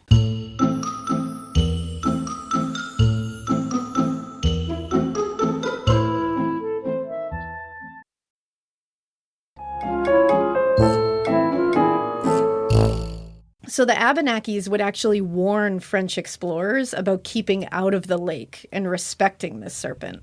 And that was for their own safety and the safety of their tribes. They were like, don't fuck with this because Please and thanks. You're gonna Yeah, cause they know. issues for all of They've us. seen it. They know how to live harmoniously with all of the monsters. They were Don't like, we fuck it respect up. it. Why do I have a fear that they You didn't know? respect it? Well, they would tell because them. colonizers. Because I was going to did it. say, There was History. very little respect. they respected like a goose egg. Yeah. So they ended up writing, while in the canoes, the men should not make loud noises or fire their muskets without good reason. Neither should they throw anything in the water. So they were very specific. Don't throw anything in there. That's just rude and pollution. Do not make lots of like racket when you're oaring Yeah. away there. You got to be quiet. They were serious about it. These are like the things you're not supposed to do in shark-infested waters too, which is a little There you go. creepy. That it's like That it's very similar. right, yeah. Same This kind of thing will thing. attack you, so And you they need to knew. be quiet. They had learned to live harmoniously with this right. thing. So they were like, don't fuck it up for us. So actually, according to The Untold Story of Champ, A Social History of America's Loch Ness Monster by Robert E. Bartholomew, it's a really cool book. Check it out. There are alleged pictographs of champ-like animals at Rock Regio or Split Rock, which is in like near the deepest part of the lake. And Wow. there's actual pictographs in there that they were like, Oh my gosh. big serpents are in there. No Like, way. So it's like, This is amazing. it goes back. This goes so far back. It does. Now, annoyingly, Samuel de Champlain, who the lake is actually named after, has kind of always been attributed with having seen Champ for the first time, and that's just not true. Like the indigenous people Right. were the ones who saw them Right. first. And it's like a very fake story that people spin about him seeing it first. Like I think it happened in like the 70s that like someone wrote in an article that he was the first one and we're like, this is what he saw. And it wasn't what he saw. He did spot some smaller, mysterious little monsters and spoke about how the indigenous people warned him of bigger ones in the lake. And he wrote, there is also a great abundance of many species of fish. Amongst others, there is one called by the natives, and I hope I say this right, Chisaru, I believe it is, which is of various lengths. But the largest of them, as the tribes have told me, are from 8 to 10 feet long. I have seen some 5 feet long, which were as big as my thigh and had a head as large as my as large as my 2 fists, with a snout 2.5 feet long and a double row of very sharp, dangerous teeth. Its body has a good deal of the shape of a pike, but it's protected by scales of silvery gray color and so strong that a dagger could not pierce them. Whoa. Holy shit. So when I first read that, I was like, that is a monster. Yes. One You might saw a say. monster. But scientists believe this might have actually been him seeing a garfish or a garpike. oh, the alligator gar. If you look it up, you're probably gonna agree. It also sounds basically what it a said. little bit like a lamprey too. Yes, it does. The lampreys they have these circular mouths with multiple rows Yep. of teeth, and they usually latch onto the side of fish so and creepy. eat them. Like the thing from But Nemo. they're little. That's what I'm With the picturing. headlamp? With the headlamp. Yeah. Yep. So, sort of. Yes. Those are anglerfish. You two This know looks like so a much about worm. fish. I don't know why What we is know. happening? I don't know. We're just living in the experts. sea. We're lake people, you know. We're of the sea. We're of the sea. But yeah, these like the garfish are like these long, like serpenty kind of looking things, and they are like silvery. So it makes sense. They're not crazy long though. They're not like 25 feet long, Right. like where we start seeing Right, these right. things. But And they don't do necessarily like, have the flexibility of what we attribute to yeah, like they're lake not like monsters. slithering around. Right. Like they just have a little bit of that shaped body. So they think that might be what he was referring to when he was talking about that. But according to the book I just mentioned, the first real known sighting of Champ, as we know Champ, was on May 18th, 1808. So way back. Wow. And The Sherwin-Williams summer sale is here. Get 30% off select paints and stains or 35% off their newest product, Emerald Symmetry, July 17th through the 27th. Whether you're looking to refresh your interior or your exterior, they've got the colors to bring your vision to life. And with delivery, getting everything to your door is easier than ever. Shop online or visit your neighborhood Sherwin-Williams store. Retail sales only. Some exclusions apply. See store for details. Delivery available on qualifying orders. Chilling crime cases are mysterious, but finding coverage shouldn't be. With the State Farm Personal Price Plan, you have options and can personalize your plan to help create an affordable price so you can get back to cracking all of life's bigger cases. Talk to a State Farm agent today to learn how you can choose to bundle and save with the Personal Price Plan. Like a good neighbor, State Farm is there. Head to statefarm.com to get a quote. Prices are based on rating plans that vary by state. Coverage options are selected by the customer. Availability, amount of discounts and savings, and eligibility vary by state. Public Advisor newspaper reported, this is all it said, Lake Champlain, a monster has lately made its appearance on the water of the lake. Okay, That's great. it. There Now was no what? article, just like a They were like, a go headline and about the your end. day, everybody. Yeah. Don't know what to Wow. tell you. Have fun Is the picnicking, I beach guess. closed? Like, I Right. need more information. Seriously. They were just like, yeah, I guess a monster started making an appearance. And everybody's like, yeah? Okay. Awesome. Okey doke. Don't know what to look out for. So everybody was just kind of like, oh, okay. Until Saturday, July 24th, 1819, when the Plattsburgh Republican newspaper reported from a man named Captain Crumb. Love Captain Crumb. I believe him. I'm going to travel the world with him. I would trust him with any of my secrets. I believe Captain Crumb. He just That's a it. wholesome. I bet he smells like gingerbread. Oh, yeah. Ooh, absolutely. He's just a salty sea captain. Yeah. He's so comforting. Yeah, I like him. Well, Captain Crumb was on his ship. He had a ship. He's a captain after all. Of course. This was around 8 a.m. on that day, and he was going through Bulwaga Bay. I hope I said that right. Off of Port Henry near New York. And when he saw what he described as a straight-up sea monster in the lake, he said it was black. It was about what he said to be, which I love the precision here. He said it was about 187 feet long. I love how specific that is. 187 Yeah. feet long. I mean, he's a sea captain, so he probably knows knows distance. measurements and That's distances. true. That's the thing. He has 'cause some a lot of good people, practice. That's Yeah. the thing, because a lot of people got mad at this and were like, "That's very specific," and I think he made it up. And I'm like, "No, Have you seen Captain Below Crumb is good at measuring. I know it. I Yes. know it. I know get he's it. fine. I believe him." There's like those certain people who can draw a circle perfectly. Yeah, I think he is a perfect measurer. I think so too. I think he could tell you your age, like He full just to knows. the Yeah. month if he looked at you. I Right. just feel that about him. Maybe Yeah. your height. Maybe your height. Yeah. And I don't even think he would tell anyone their weight. No, no, way. he knows better. He's he a knows gentleman. better than that. Captain Crumb. I believe that about him. But he said this thing had a head that looked like a seahorse, which sounds adorably terrifying. Yeah, it does. I love a seahorse. Like a But giant seahorse is that tiny. big. Yeah, Yeah, so that a big big is seahorse. scary. An enlarged seahorse. Yeah, that would stress me out slightly. Yeah. I I'm like gonna it. say. I like it a lot. But he said when he saw this thing, it did a breach out of the water that was like 15 feet out of the water. I don't love that. Yeah. He also saw a white star on its forehead. Ooh, celestial. Kissed Adorable. by the universe. Yeah. There you go. Kissed by the universe. I love that. Wow. That was so pleasant. That should be a You're fragrance. channeling Mr. Crumb right now. Mr. Crumb is here Speak with us to us. today. And he's like, it's true. And there was also, I guess, a red band around its neck, like a red band of color around its neck. Oh. And honestly, I was imagining like a collar. I was too, or like a little bandana. it has a little thing There's with like its a name wee on it. little human riding it. Has a little tiny saddle. Instead of dragon riders, it's Yeah. like seahorse riders. Yay. This thing also has 3 teeth. Oh, that's adorable. really cute. That's adorable. Precious. So cute.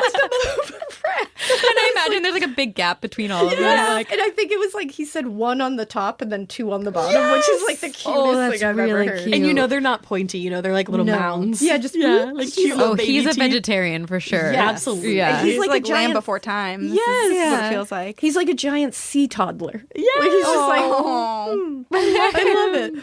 But then it goes into Crumb describing him having eyes the color of a peeled onion. Oh. And that Oh. took me out a little bit. So I was white? like, I was in, and then I was incredibly like, specific. So Yeah, like so this why very not just say murky white? I feel like It almost makes you think like blind. that's the thing. It makes me think of like a Yeah, you're right. like There's some like veil over the silver. Like I eyes. think of like like a a cataract dog or with a cataract. like Yeah. a Oh, yeah. glaucoma kind of Yeah. thing. It's Which like can a be cute. film over the eye, Right. kind of thing. Bubba which I'm got like, a little film on her eye, and she did, was my dog. adorable. She was so cute. Yeah. Yeah. And then we just, But this would the eyes also- just came out. Yeah. That was an experience. Glaucoma. Yeah, she had to have both her Glaucoma. eyes taken out. So she was just walking around. with no But she was eyes. still beautiful. I'm sure. She was a beautiful babe. and she has her eyes now. Alaina saw her in a dream. It's true. She came back after we put her to sleep, and she had both her eyes. Oh, that's She came back on her birthday, and I saw both her eyes, and I was like, "You got your eyes back, girl." Oh my gosh. How precious. That's you really have really sweet. nice experiences. Yeah. I really do. Yeah, you do. Yeah. Yeah, Oh my gosh, I love that. yeah. It was beautiful. I was going to say the glaze or the color of the eyes might make sense too, because Lake Champlain is very deep. So if these are creatures that spend most of the time in the deep, they don't necessarily need the vision Right, like we exactly. do for the surface, Which right? exactly, like bringing it back to the anglerfish, they have that weird eye, Right. Because they don't Oh. need that because they're Right. on the bottom of the ocean, Right. So that's probably exactly what it would be, Right. Because they do think that he lives in the deepest parts of the ocean, of the lake, and that's how he's able to stay out of sight for so long. Wow. But, that's a little creepy.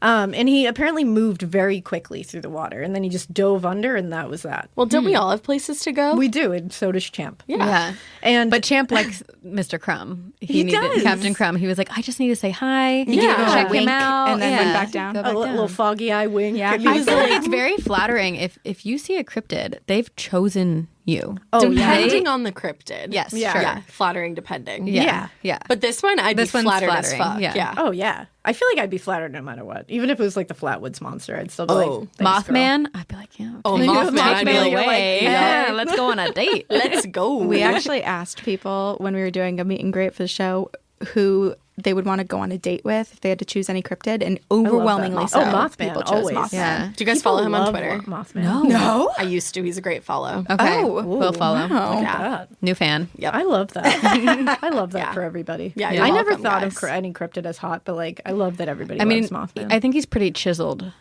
yeah, I can get Yeah, that. I and get that. he can take you like on flight. If you want to Yeah, like yeah. see the city from above. Hold on I tight, love Spider that. Monkey. Yeah, Mothman. Another Twilight callback. Yeah, you're loving it. Wow, that's good. We are now in Forks.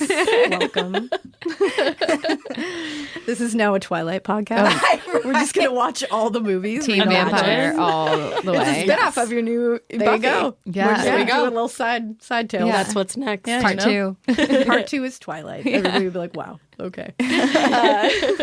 So this whole thing with Captain Crumb was sent in a letter to the Plattsburgh Republican, and it wasn't sent by Captain Crumb. It was somebody who he had told of this, and they decided to relay it. And this letter was signed Horse Mackerel. What's that mean? So, I mean, once again, I believe Captain Crumb. And now I think I'm Team Horse Mackerel. I'm not sure. I believe that Like, I Captain feel- Crumb may have been on an acid trip. That might explain Ate this some whole bad thing. mushrooms. Yeah, totally. Maybe that was Captain Crumb, and he was like, "I'm horse mackerel. I'm feeling different. I'm feeling different. I've been changed by this experience. I'm dramatic. Oh my evolved gosh. It's from like his Captain screen Crumb. name. Horse mackerel 323 I like it. at hotmail.com. But yeah, that was the Captain Crumb. I believe Okay. him. I'm on team This Is Champ now. Yeah. I'm on the ride. That brings us to 1826 when two fishermen got scared to hell by Champ. They described him as 30 feet long, so a little smaller than what 187. was, Yeah. you know. It's But the baby. this Baby one, champ. there you go, baby Champ. And this one came out of a cave at them. Oh. This one was also at them. different. Yeah, just at them. He was coming for them, which I don't believe Champ would do. And less provoked. And maybe it was like old Greg, and he was like, "You fishing in my waters?" I love it. Maybe We love old Greg. Yeah. Maybe that's what he's gonna do. Watercolors. Playing your love games. I'm playing that at my wedding. Absolutely. Truly, You got them do the dance. That's your first Yeah. dance. Do the dance when they're. I mean, we got to choreograph it. Let's do it. Let's go. Should we do it? Yes. Let's do it. Somebody's got to get a light under the tutu. Okay. I'll put it under my Easy. dress. Let's go. Yeah. Downstairs mix up. Yeah. Yeah. Well, unfortunately, this was not old Greg. I imagine at Bummer. least. He was polka dotted though. Oh. This one had polka dots. Yeah, he okay, was so we've got okay. stripes and polka dots. Yeah, he was red and black polka dots, which like is very goth of him. I feel. Yeah. Very hot topic. So maybe this is like Champ's teenage son. Yeah. Just, like, Right. Yeah. creeping out of the Not a cave, phase, red and Dad. black. Yeah. Playing the Black Parade behind them. Yes. Now, they got out of there. They were like, oh, we don't want to fuck with this goth monster. So luckily, they came back the next day, and they saw that there was a huge trail that was left by this serpent. Like, you could see where it had, like, slithered through.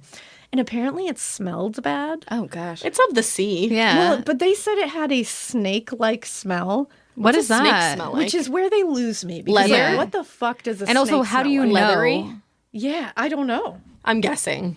And why gooey? are they expecting us to know? Is Right. what I want to know. Like, they're like, it was snake-like. And you're like, why would I know that? Yeah. I do kind of feel like I know what that smells like, but I can't put like a name on it. I feel like it's a strange measure of, like, pungence. Right. Yeah. Yeah. Like, A bit wet. yeah.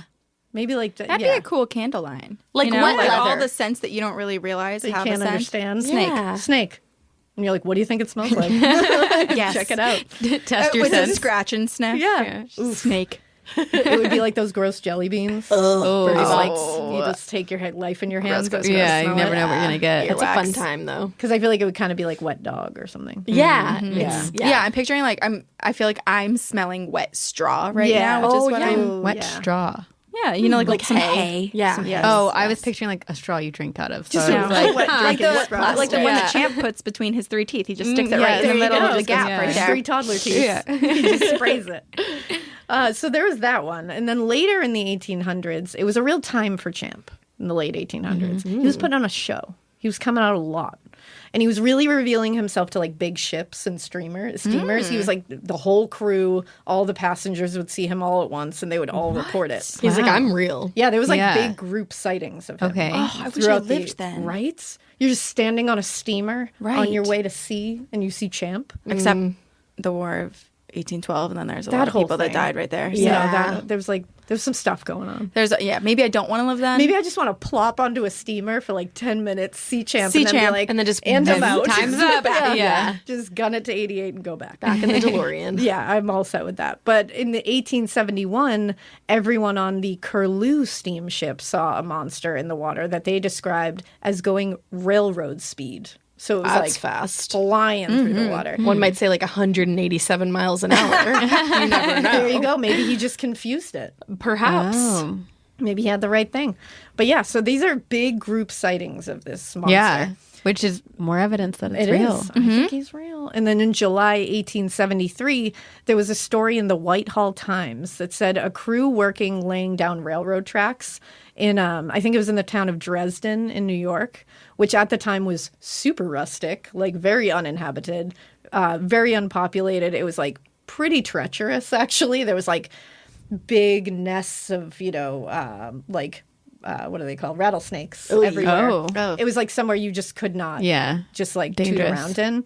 And this crew was doing this railroad through there to connect two different places so you wouldn't really have to hang out in Dresden. But this crew was just doing their job when they spotted something moving along the water. And it was about 20 feet long or possibly longer. And then this is what they said. This is how they described it.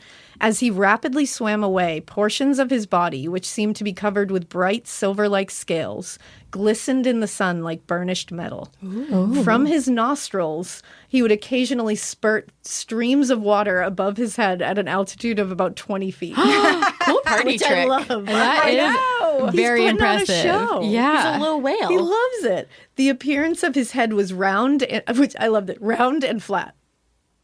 Round and flat. Like Okay. round on the Well, sides, flat on the top. maybe? If we're thinking like a seahorse head, It's like round and then flat. Yeah. kind of thing. Or even snake-like too. you yeah, know? there you go. Kind of flattens out at a certain point. Which we don't know which direction. Is Yeah. it long or wide? You know? Yeah, it depends, I guess. Yeah, you know, I wish I was there. But he says his eyes were small and piercing. His mouth bore and provided 2 rows of teeth, which we keep hearing the multiple rows of teeth. Right. Or just 3. Or 3. It's either multiple rows or it is 3. The one with 3 like had a bad accident down under and lost all the teeth. Exactly. Or He's it just was like- ancient. It's 187 feet There you long. go. It barely has any teeth. Like that thing was on its last That's leg. the prehistoric one. Right? That's true. Yeah. I think you're right. That is And then Mother those are the Dragon. movies. Yeah, I think so. Could I be. think that's like patient zero. I think you cracked the code. Yeah. But they also said that he displayed these teeth to his beholders. And as he's spraying shit out Check of his this nose, shit out. he's just posing for pictures. As he moved off at a rate of 10 miles per hour, which I'm like, how did you know that? Portions of his body appeared above the surface of the water, while his tail, which resembled that of a fish, was thrown out of the water quite often. Adorable. I like Interesting. I like it. So this came out, and then more people working on the railroad and more residents of the area came forward and were like, wait, I saw shit like this too, like a couple weeks ago. But they were like, I just didn't want to sound crazy, so I didn't come Right. forward with it. Glad these guys were okay with sounding crazy. That's awesome. So reports came from this guy named C.S. Leonard, who was working, I think he was like a boss at the railroad. So he was like a pretty smart guy. And he was working in Dresden as well. And he said he was leading a crew on the property of General David Barrett weeks earlier. And he was told that his crew had seen a huge snake-like creature. And he himself saw later, after they had told him this, he saw remains of animals, like large animals, that he believed this thing was eating. Interesting. So then General David Barrett, whose property they were working on, he actually saw a huge snake with what he said was glittery silver scales. So again, another common. Exactly. And and he said he shot at the snake, which rude. How Yeah. dare he? Yeah. He was very rude. And he said, but it he missed and the thing just like slithered into the water. So there's that. Interesting. And there was even a period during this time where farm animals from the area around the lake started going missing. Ooh. So people were thinking that This it was is interesting. I'm curious. Is it like slipping out of the water? That's what I wonder. And how is no one seeing it on land? And there's That's no the thing. trail of it left behind Yeah. either. right. But then you get like the guys who said it came out of the cave and they saw a trail. Right. Yeah, yeah. Anaconda style, right? I'm saying. Maybe it's just a giant prehistoric anaconda. Yeah. It sounds like the Peninsula Python, Oh, yeah. right? Good call. Another Right. cryptid. The other thing too is like no one can ever say that Champ is not real if we don't know how eels reproduce. Like you can't That's tell true. me you don't know something from a creature that we see all the time. Yeah. And we can And then like touch. Yeah. Right. And then say that this isn't real. So that's my PSA to everybody. especially- Champ is real. Deep bodies of water. I'm like, We don't You understand. don't know Oh, what's in there. You do not know. There's a whole The mess ocean- of monsters. In Even there. on the There's land, we're probably still like discovering humans stuff. living underwater. Oh, But, there's like, there's equivalent scary to. They're shit smart. happening in Yeah. there. Like we will never. We will know. never There's know. Target down there. Full Target. You know? Just a city target though. Yeah. It doesn't Yeah, have that's everything you it. need. No. Yeah. You got to get in and get out. Yeah, you gotta. Now, in July 1883 was one of the sightings that was considered the most credible up to this point. Because it was it was an observation made by Clinton County Sheriff Nathan H. Mooney. So The sheriff is now saying he saw him. He saw the monster at Cumberland Head, and he said, I then discovered that it was an enormous snake or water serpent with a long jaw, a snake-shaped head, at least 8 inches across the top or flat part, and 10 inches from the top of the head to the end of the jaw. The serpent was half a mile inside of Cumberland Head, and the same distance from the shore. Its body, which must have been 20, give or take 30 feet in length, was pointed to the north. And he said he had been on a ship called the Nelly when he saw this thing. Cute. And the pilot of the Nelly confirmed this and said, I also saw it. So there's that. In August of that same year, a whole steam ship and a crew saw Champ. It was the W.B. Edie, and they almost capsized after actually almost running into Champ. Oh my God. Yeah, they didn't. Yeah. And so the this whole thing is crew said they active saw it. too. It's not just Yeah. like from a distance. Everyone's like, Right. look at that thing. It is. He's like popping up. Right. Yeah. Yeah. And they think he came up and like didn't realize that the boat was there and kind of like tossed it a little bit. He was like, But then sorry. was like, oop, but they said he went right under. Might be. So, and then in the early 1870s, actually, P.T. Barnum, yes, that P.T. Barnum. The circus guy? Yeah. Wow. He put an ad in the Whitehall Times that said, I hereby offer $50,000 for the hide of the great Champlain serpent to add to my mammoth World's Fair show. Sad. You are authorized to draw on me for any sum necessary to assist in servicing the monster's remains. That's No. rude. Which I was Why like, do you need that, sir? No. Yeah. So he was actively Yeah. like, kill this thing and then bring Don't me its like skin. that. Yeah, that It's like, tracks. no, P.T. Barnum. No. Now we move on to 1945. Another crew and another ship saw Champ all together. Damn. It was the SS Ticonderoga and the Like the passengers. pencil? I was crew. literally just thinking that. It was the actual pencil. And They made the pencils out of that boat. after this happened, they were like, we got to go. They were like, get rid of that. And it was the whole crew, all the passengers, they all saw it. Champ. Wow. They all had the same like observations, all described it the same. Then that brings us to July 5th, 1977, when the most when the most famous photo of Champ was taken. This was from Sandra Manzi from Bristol, Connecticut. She was out enjoying some time near the lake with her soon-to-be husband. She had Cute. grown up in the area. She knew the legend of Champ. Yeah. They sat down together on the shores of the lake. They were going to have a picnic. They were like, this is so nice. And Champ said, me too, baby. And then she was What like, are you eating? Yeah, right? He said, I got 3 teeth. I can chew. You got some salad? And she looks out into the lake and she just sees something. And she's like, it just looked strange. And she figured it was some animal or like a big school of fish moving in unison. And she was like, oh, that's interesting. And she just kind of pointed at it. So they're both watching. And then they see this neck come out with a head. And then and it was just slowly coming out. And it kept coming out. Oh and my they were like, gosh. this neck just got bigger and bigger and bigger. So she's like, what the hell is that? She said it looked like some kind of like prehistoric dinosaur, like a brontosaurus just coming out of here. So she snapped a quick photo with her Kodak Instamatic camera, and then she just kept it. And she didn't tell anyone. She said she was terrified when she saw it. She felt like she was seeing something she shouldn't have Shouldn't seen. be. Oh That's my what she said. I literally God. felt like I was seeing something I shouldn't have seen. I would think it'd be exciting because she knew the legend. She was, but I think she was like, now that I'm seeing it before my very eyes, shouldn't I have feel like seen I this. shouldn't be here. And that Yeah. he didn't want me to see him. But this thing, she did end up, it was because she did end up coming forward, I think, in like the early 90s to show it.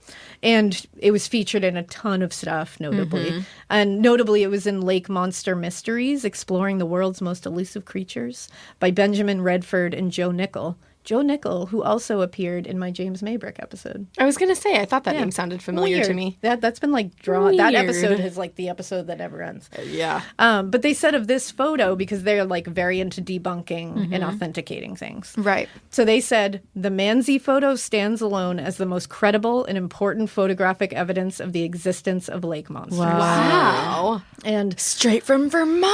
straight from Look at Vermont. that. It's not happening to Nessie yet. I have faith, but it will. But by 1992, over 600 people had claimed to see Wow. Champ. They failed. Dang. And it was so aplenty throughout the 80s and 90s that the people around this area actually made sure Champ is like respected and protected. Good. Which I love. In 1981, Port Henry, New York declared that their waters were considered a safe haven for Champ. Oh, And Wait, to I the- love I love this. it. It's so so much. cute. And Get out of today- here, P.T. Barnum. I'm Right. like, Fuck you, off. man. And today they actually have a statue of Champ next to the water. Still. And in 1982... I just imagine little Champ looking at his statue like, that's me. Exactly. I made it. I made it. He goes down like, Mom. My great-great-grandfather would be so proud of me right now. The one with 3 teeth would love this. And in 1982, Vermont followed suit, and the state passed a House resolution that protects Champ. Wow. And in 1983, not to be outdone, both the State Assembly and the State Senate of New York also passed resolutions that protect Champ. Look at that. This is like the most Wholesome. sweet and wholesome. So Yeah. wholesome. You got to love take care of it. your lake monster. You got to. In 2003, after 3 new sightings that same year, and it was like by June of that year, there were 3 new sightings in 2003. Discovery Channel did a show called America's Loch Ness Monster, all about Champ. So you can go find it too. It's like you can watch it. It's streaming. I feel like I remember watching that when Yeah. I was little. Now that I'm thinking It's about really it. cool. And for this special, they brought like a bunch of experts in and scientists and equipment, and they went into the lake, and they wanted to really get some like real evidence here. And they were able to pick up some really strange noises in the water of Lake Champlain. We're in France now.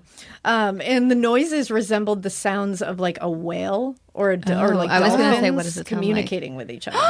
It was like so really cool. Family. And there are Which no there's dolphins nothing, or whales. Yes, there's nothing else in Yeah. Lake Champlain that would make Right. That noise. That noise. Nothing that they have Nothing found that that we like know of. that talks through sonar. Has anyone ever gone? I mean, is there a lake submarine? Can we go down there? Right? That's what I wonder. well, because you can only how- go down so deep, though, Yeah, right? because Before of the pressure. I think But- they have done some sonar to try. I mean, in every documentary, it's like, and then the team was sent Yeah. down, and they found nothing or this weird shadow that we don't Yeah. know what it is. You know, But they couldn't explain this like sonar type sound. Wow. They cannot explain it because That's obviously there's no amazing. whales or dolphins in Right, a freshwater right, lake. no. It's not happening. But people It's are not still, it's not happening. It is Champ. Now, people still see Champ today. It has not died down. It's like a little less on the reports because I think we don't have like the newspapers Right. like we did back then where that's Right. all you got. Yeah. and I think it did uptick slightly during COVID. That makes sense. Fewer people in the water. Yup. The border was locked down, so we didn't have all the Canadians coming down in their boats. Right. There you go. It was quiet on the lake. Ooh, and people started So seeing he was him happy. again. He was just He like was. swimming about. Yeah, Yes. he's just The hanging whole out. lake to himself. Right? Loved I it. like that. But I just keep saying that. I'm like, I like that. I like that. I've said It's that a the classic, lot. like, nature is healing. You know, like Champ gets in his nature is playground. healing. And I actually took a picture of this marker because I wanted to read it. It's so cute. There's just like a picture of my family here. I'm like, why did that come up? So apparently there's a historic marker in Clinton County on the shores that like marks, and they call him Champy. And it says on the marker, it says Champy, legendary lake monster lives here. Over 300 sightings reported since 1819, up to 200 feet long. New York's law protects this regional icon. And it's like a little icon. like a marker. Icon, yeah. This regional icon. And that's just who has officially reported their sightings. Exactly. Yeah. Official reports. So I'm sure there's hundreds and hundreds more. Absolutely. There's also a Vermont baseball team called the Lake Monsters. Oh, yeah. With their mascot being Champ, and it's adorable. Yeah. They're part of the Futures Collegiate Baseball League, in case you were wondering. I kind of was. was, I guess. A woman named Enough to write it down. Yeah, just enough to put it out there. Right. There was more sonar captured recently by Katie Elizabeth, who's a champ hunter and author of Water Horse of Lake Champlain, a cryptozoological biography of Champ, which we love. Yeah. I also want to be a cryptozoologist. That would be so fun. Such a Have cool you been job. to the Cryptozoology Museum up in No. Portland, Maine? No, I want to go You so should bad. go. There's a lot of castings of like Bigfoot. Oh, I love that stuff. Yes. It would be so fun to just like get in a van Yes. and for a year, I don't Just know. search like Visit all of cryptids. the Cryptids. interesting, Yeah. cool Just places find and cryptids. museums. Yeah. Right? I A would love cryptid that. adventure. A cryptid. Cryptid adventure. Yeah. Should we do that, guys? Yes. Yeah. I think we Okay. should. In our Yeah. little Scooby-Doo van. Bring the whole Yes, the family. mystery Yes. machine. Yeah. Let's do Ooh, it. an RV. If you were bringing the family, an RV. Yeah. Get in, kids. We're Yeah, going to find Bigfoot. You're like, what? It ends with Corinne and Bigfoot getting because Corinne wants to marry Bigfoot. Oh, It's the big that joke for that you. I'll disappear into the woods with Bigfoot. Never So to we'll resurface. end Honestly, I love it our for you. trip with Corinne marrying Bigfoot. Perfect. Yes. A little ceremony. Yeah. In the woods. Cute. A beautiful little And then they rustic run off ceremony. together. An intimate ceremony. You guys can all officiate. Yes. Awesome.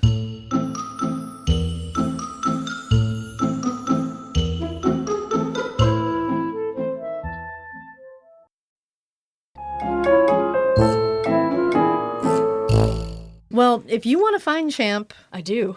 which we all do, Yes. a lot of the sightings have happened around Bulwaga Bay, where Crumb first spotted him. Lots more came out of that, so that's a good place. And the deepest part of the lake could be about 400 feet deep, which makes my toes curl. Yeah, and that's my really heart deep. stop beating because I hate deep water. It freaks me out. It's just thinking black. about What's that is down like anything there? beneath you. Yeah, I'm like, there's definitely prehistoric shit down there. Yeah. And Target. Yeah. It would make sense for Champ to probably be hiding that deep in the water, so I think so. Because considering his hold on the title of hide and seek champion of the century, Yes. I think he's probably down there. That's why his name is Champ, I bet. Yeah, there you go. It's the Champ. 1000%. I mean, that's not why, but This is also It is where now. it is now. This is also where Split Rock is and where the pictographs were found, so it kind of makes sense that this is where he is. Yeah. There's also the Lake Champlain Maritime Museum in Vermont, and it has some Champ stuff. It has history of the lake itself. It's just like interesting. You should go see it. And then there's also the Leahy Center for Lake Champlain in Burlington, Vermont, and it's also like a little bit of an aquarium, and it has a ton of info and like folklore about Champ. It does. So you can go look at it. And so then it fun. has fish, because it's a little bit of an aquarium. little bit. Fish that are found in Lake Champlain, and they are ugly. So if you want to go see just tanks of brown fish, Just the ugliest fish you ever Go did there. see. Go there. So that is the story of Champ. I love it. I love that little so champy. much. Little Little champy. sea toddler Champ-a-lamp. that he is. I love that there's proof of how much people love and respect Champ, because that's sort of how it was brought up too. Is like, Yeah. everybody is brought up with just such warmth in their hearts, Yeah. and so much pride and and you whatnot respect towards. him. Yeah, Right. Yeah, we're proud of Champ. of course, you I have would to be. And haven't you There was a moment where seen? my dad and I think that we may have had an encounter with Champ. I'll tell you what Golly, happened. You buried the lead. So my parents have a boat, and it's in Mallett's Bay.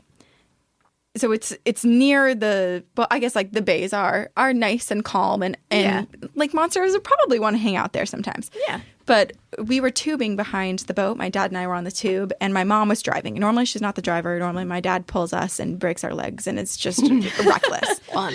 But my dad was taking a turn on the tube with me, and so my mom is driving. My brother is just being a horrible scout or spot, and he's not listening to any of the hand signals or the screams that my dad and I are giving to tell them to stop, because what we saw beside us as we were tubing was it was like the width of our thigh, and it was kind of like this brownish black, and it was serpenty, and it was riding the wave. So there was a few humps that we could see riding the wave next to us. And my dad is someone that normally like doesn't really want to believe in all this stuff, or will be like, oh, he was like Your imagination. Yeah. exactly. And he was also raised in like rural New Hampshire, Maine area, like knows a lot of the wildlife.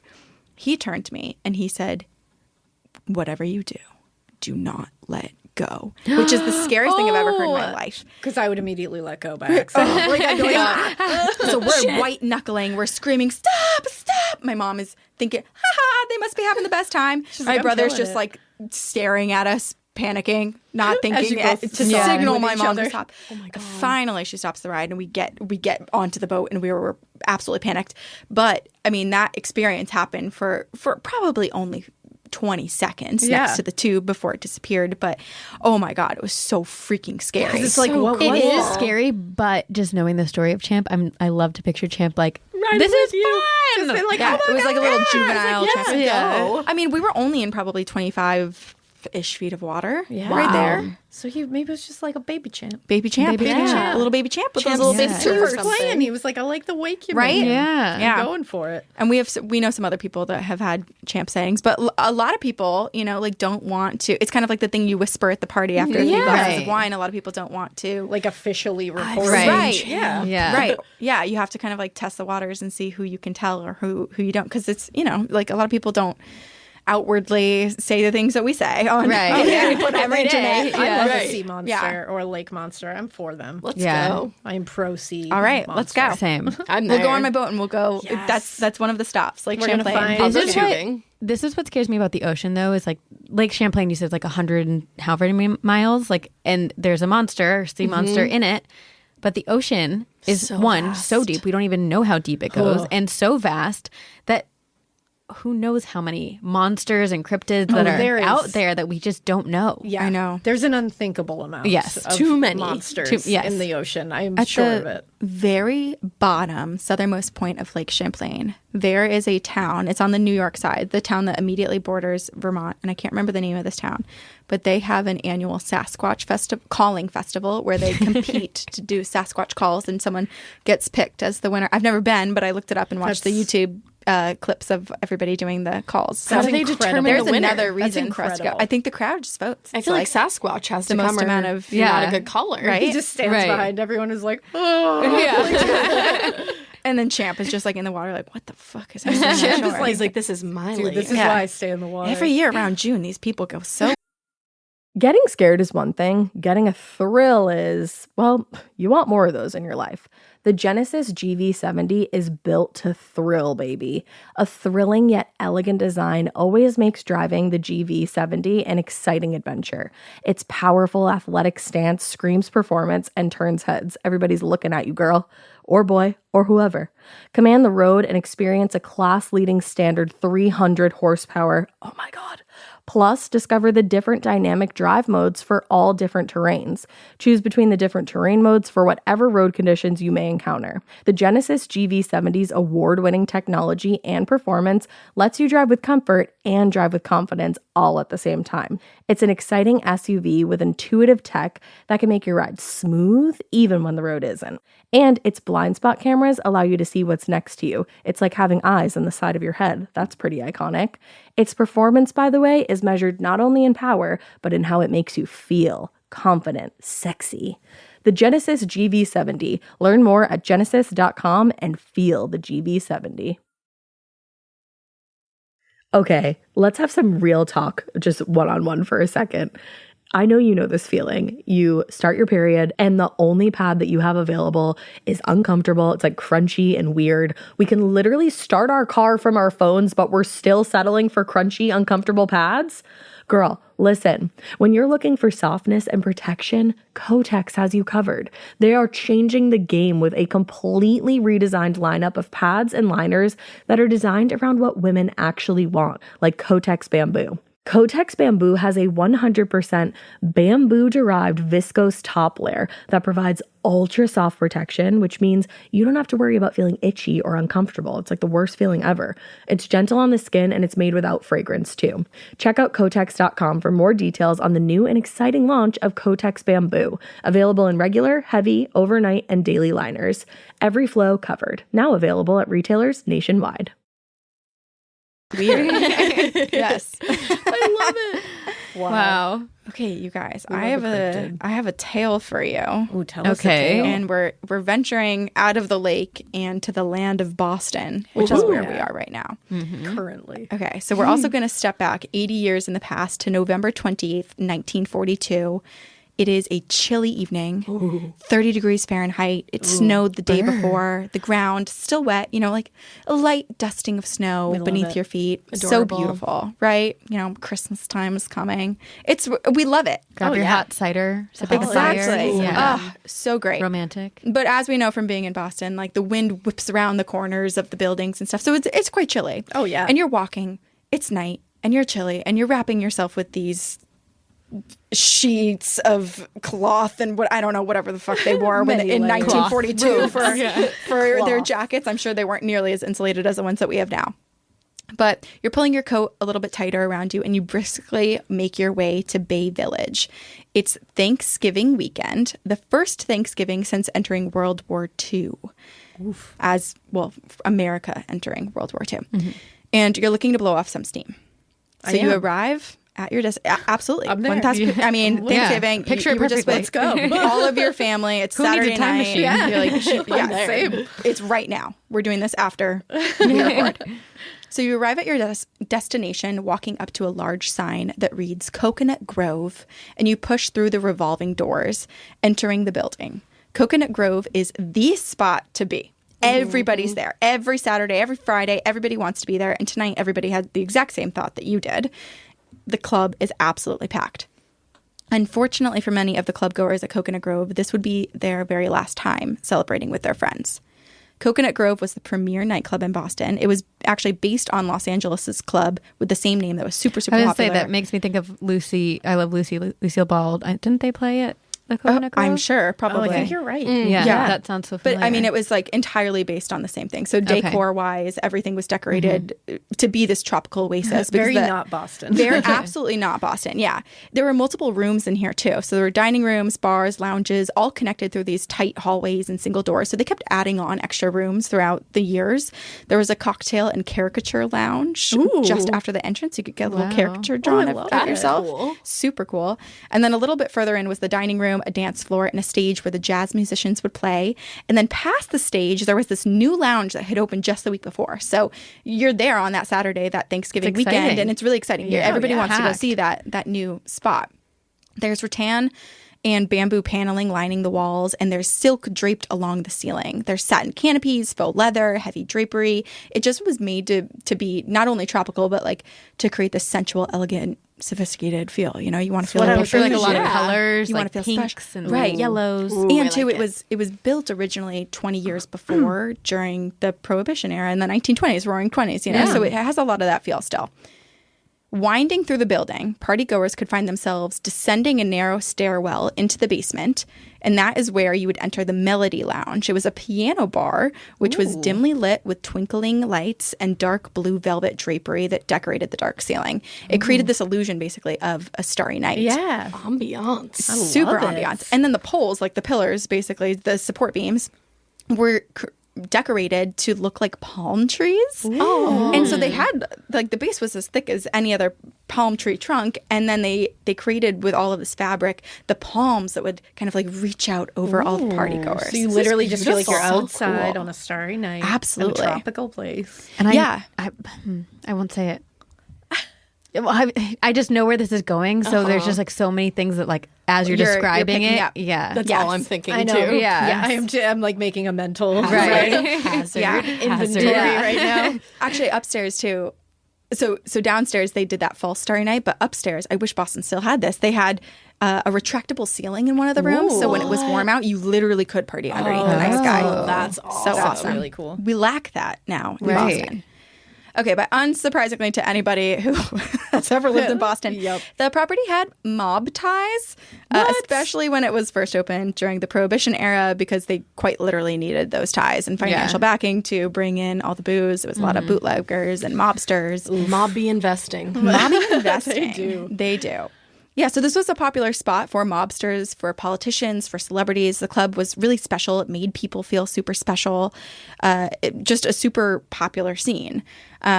But because it was the World War II era, money, resources, everything's a little bit tight. And so the club was especially focused and like locked down on not letting anyone, there were no drinks on the house, right? Like they were like, no one is going to leave without paying for exactly what they need. So they did a lot to make sure that happened.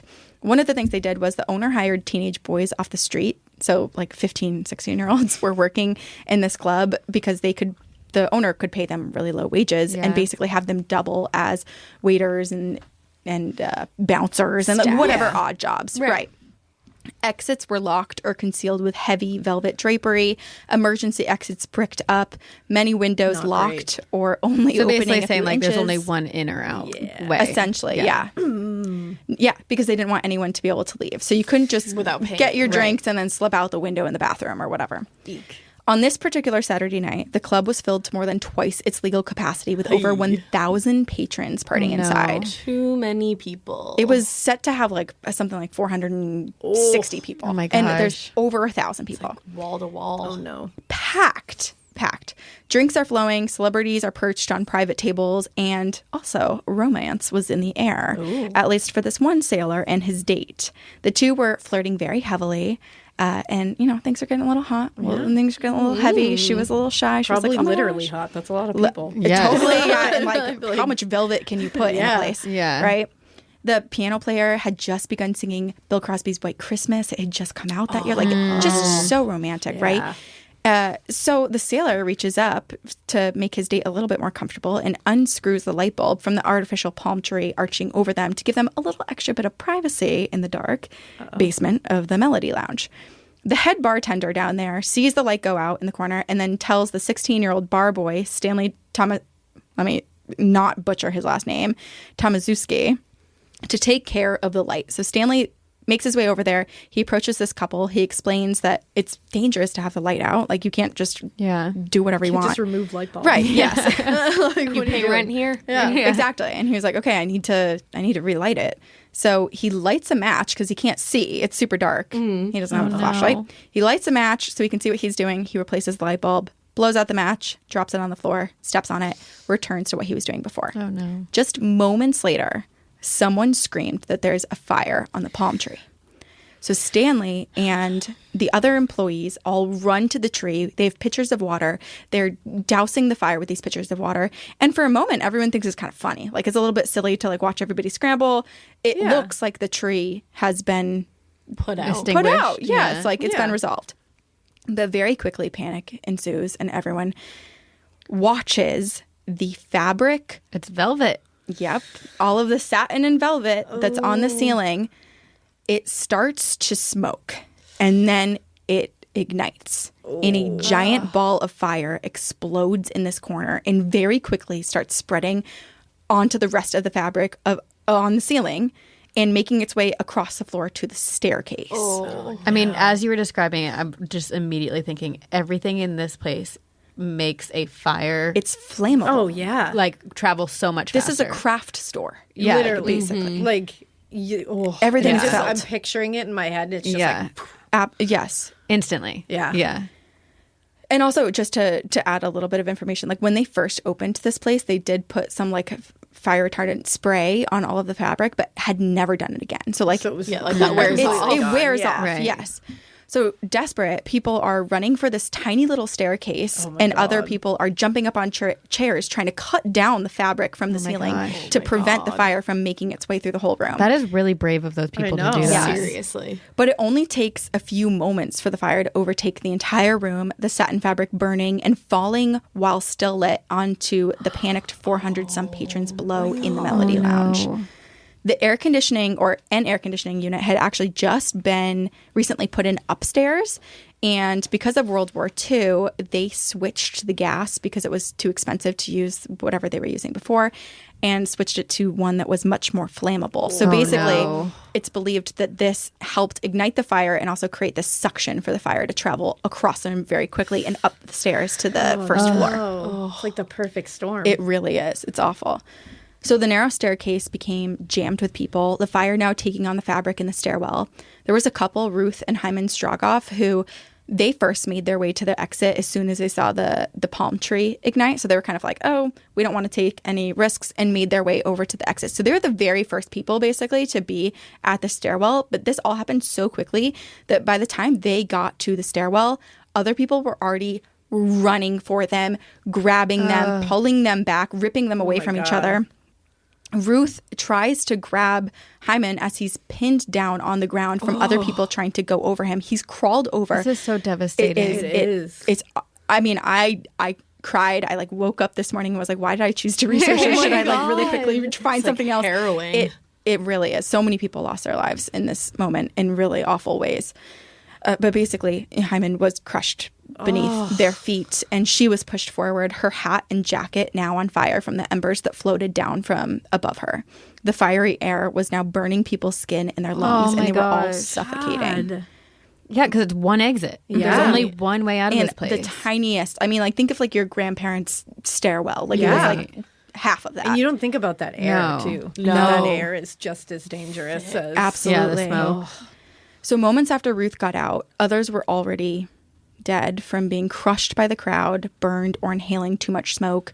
It happened so quickly that some people didn't even have time to react. They were found later by the firefighters who entered the space, still seated at their tables. Oh, my God. Those in the back of the crowd were still pushing forward, trying to climb over now a pile of bodies beneath them. And many, many people had to make the impossible choices to leave loved ones behind. So many friends, lovers, spouses, separated forever.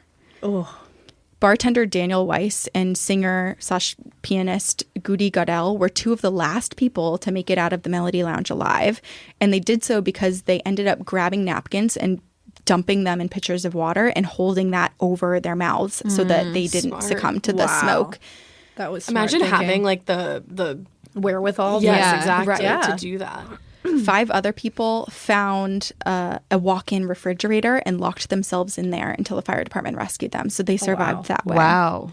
The remaining patrons ran around this complex. Remember, there's like a bunch of different rooms with tiny little stairwells. There's no trying to clear find the exit. way. Yes, Yeah. I mean there's drapery I also over imagine the there's no exits. exit signs Yeah. like there are today. And It's just two, if good you luck. did end up peeling back the fabric and finding a door, more likely than not, I believe 6 of the 9 doors were locked and the majority of the windows were inescapable. So like And you said somewhere like bricked up too. some are bricked up. Yeah. So Yeah. even if you find something, it doesn't might mean be that you shit can get out of out. luck. Yes. So everybody's scrambling. They're running onto the first floor. The people on the first floor of the club are hearing people below them screaming and then finally realize, like, once the plume of smoke and fire comes into their rooms, like, what is happening? And now it's just a sea of people, over 1,000 people trying to get out, basically out of one door, the front door. Oh my gosh. And because of the mob's political ties, a lot of the expansions in the buildings, basically, it's kind of like a tough situation because some people were like, oh, it was the mob basically taking advantage of their position and making illegal moves to expand and to make more money and whatever. But then at the same time, it was new. Like, clubs were new. There weren't a lot of regulations. The fire department had actually come and recently inspected like 2 weeks before or something and said everything was fine. Like, it literally, like, quote unquote, like, passed code. So Right. things were different. Things were Yes. totally different. Yeah, but basically, like, it was so tightly packed, people had to turn sideways to even step around where they were supposed to be. And then there's a sea of people rushing towards them. Those that made it to the front door experienced the same terror as they did in the basement. The revolving door filling with people, burned, scarred, shoving each other forward. The door jams. So people can't get through it. Oh my gosh. But everybody's climbing over each other now, like Trying to get pushing out. forward. So what happened was it basically, even though it jammed, it like removed itself, I guess, like with the weight and the pressure, it came undone from the building structure and it fell forward. And so now you would think like everybody gets to escape and collapse forward onto the sidewalk. Are they stuck in there still? What happens is the fire reacts to the new oxygen and And it, like, basically it gets sucked out. And so there's like a fireball that goes through and basically like pretty much kills a lot of the people that for a split God. second thought that they'd made it to freedom. Oh my gosh. My God. Another horrible thing to add. I mean, I'm so sorry I chose this. This is like wild. Yeah, Yeah. it is. Another sad thing to add to this is right next to the revolving door, there actually was another exit, but they had built a coat rack around it and put a coat hanger and some like velvet in front of it to hide it. So if people didn't anyone know? knew that it was there, so many people could have escaped through that exit. Wow. So the hot gases, the extreme heat, they're engulfing every hallway, every stairwell, every room. It burned people past recognition. The entire club was up in flames within 15 minutes of the initial spark. And firefighters were so actually, quick. they were only 3 blocks away because they were actually responding to a different fire at the time. So they got onto the scene super, super quickly. But at this point, it was basically like a body recovery mission and to extinguish the fire. Right. The entrance now blocked by people who didn't make it out, sadly. It was stacked 5 feet high with people. So they had a Wow. lot of trouble getting into the building. It just all happened so quickly. So 30 minutes after the initial spark, the fire is extinguished and the removal of these bodies extremely graphic and disturbing for those who had to do it and those who witnessed Can't it. fathom that. I know, That would right? change you Yeah. forever. Absolutely. And ever. Well, actually, so some of the people are still alive today who did Right. escape Yeah. this incident. It's here in Boston. I mean, they're Man, I can't they're imagine older now. that. It's like the people that were like 14, 15 years Yeah. old going out in the club. Oh, wow. A lot of them, too, said that they like can't enter restaurants, will never go to a don't- theater. oh, I like, Oh can't my will gosh, never- that's so traumatic. Yeah. Yeah, I it don't think I does. would ever be able to. No. And Wherever even if you you would did, you would be. have to be like next to an exit. You would have to be Exactly. so aware. Right. Yeah. You would need to know like every possible way out. 1,000%. You couldn't enjoy yourself. You would just be No. thinking No. about it the whole time. Yeah. So some of the people that were pulled from the building were still alive, but firefighters, police officers, and volunteer military didn't have time to examine or sort out who was still alive. So basically, they were just piling everybody into these vans and transporting them to local hospitals. And then upon retrieval, the hospitals had to sort out who had already passed and So who was you alive. might be alive in a van with like a With whole a stack of ton of- dead Yes. people. Oh my and you're just gosh. sitting there. Whoa. 114 people are sent to Massachusetts General Hospital. 75 of them had passed away. Wow. 300 people are sent to Boston City Hospital. 168 of them had already passed away. Oh my 36 gosh. others didn't make it through the night. Wow. For many people, the horror did not end when they got outside. People still alive and piled on the sidewalks before transport were attacked by these atrocious human beings. These people What? that were like opportunistic, stripped naked, robbed. What? What the fuck? Are you what? Doesn't this make And you it's like November, hate so humans? it's cold. Yep. It's, oh my gosh. They're like barely alive waiting to be What? saved. And these people are like, oh, let me go steal that pocket watch.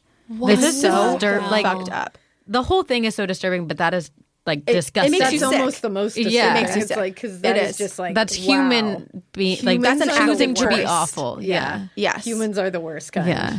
Also, some victims, although most people are transported to the hospitals dead or alive, some victims are loaded into vehicles and brought to temporary morgues first, only then to be recognized as still alive once they're at the morgue, my and then more transportation has to be arranged for them to make it onto the hospital. And then you think like you could be in one van and you're separated from whoever you went were there with. with, Right. and you're wondering if they're you have dead or no idea. alive. Right. Yeah. And there's a lot of people too. I'm sure there was additional deaths that happened after, because some people who didn't appear to have as many injuries just went home. And if you know about like smoke inhalation Oh, yeah. and stuff, like that can get you later. yes, Yeah. exactly. And just thinking about being like separated, like a husband and wife, or like, you know, Right. just spouses of any kind, or people that you love, and like you get separated in the Right. chaos.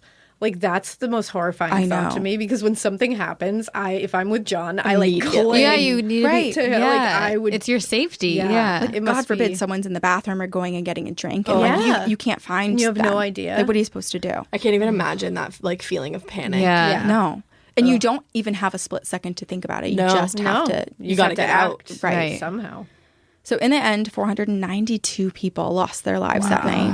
116 more were injured, and it is the deadliest nightclub fire in U.S. history. The youngest victim, Eleanor Champa, was just 15 years old.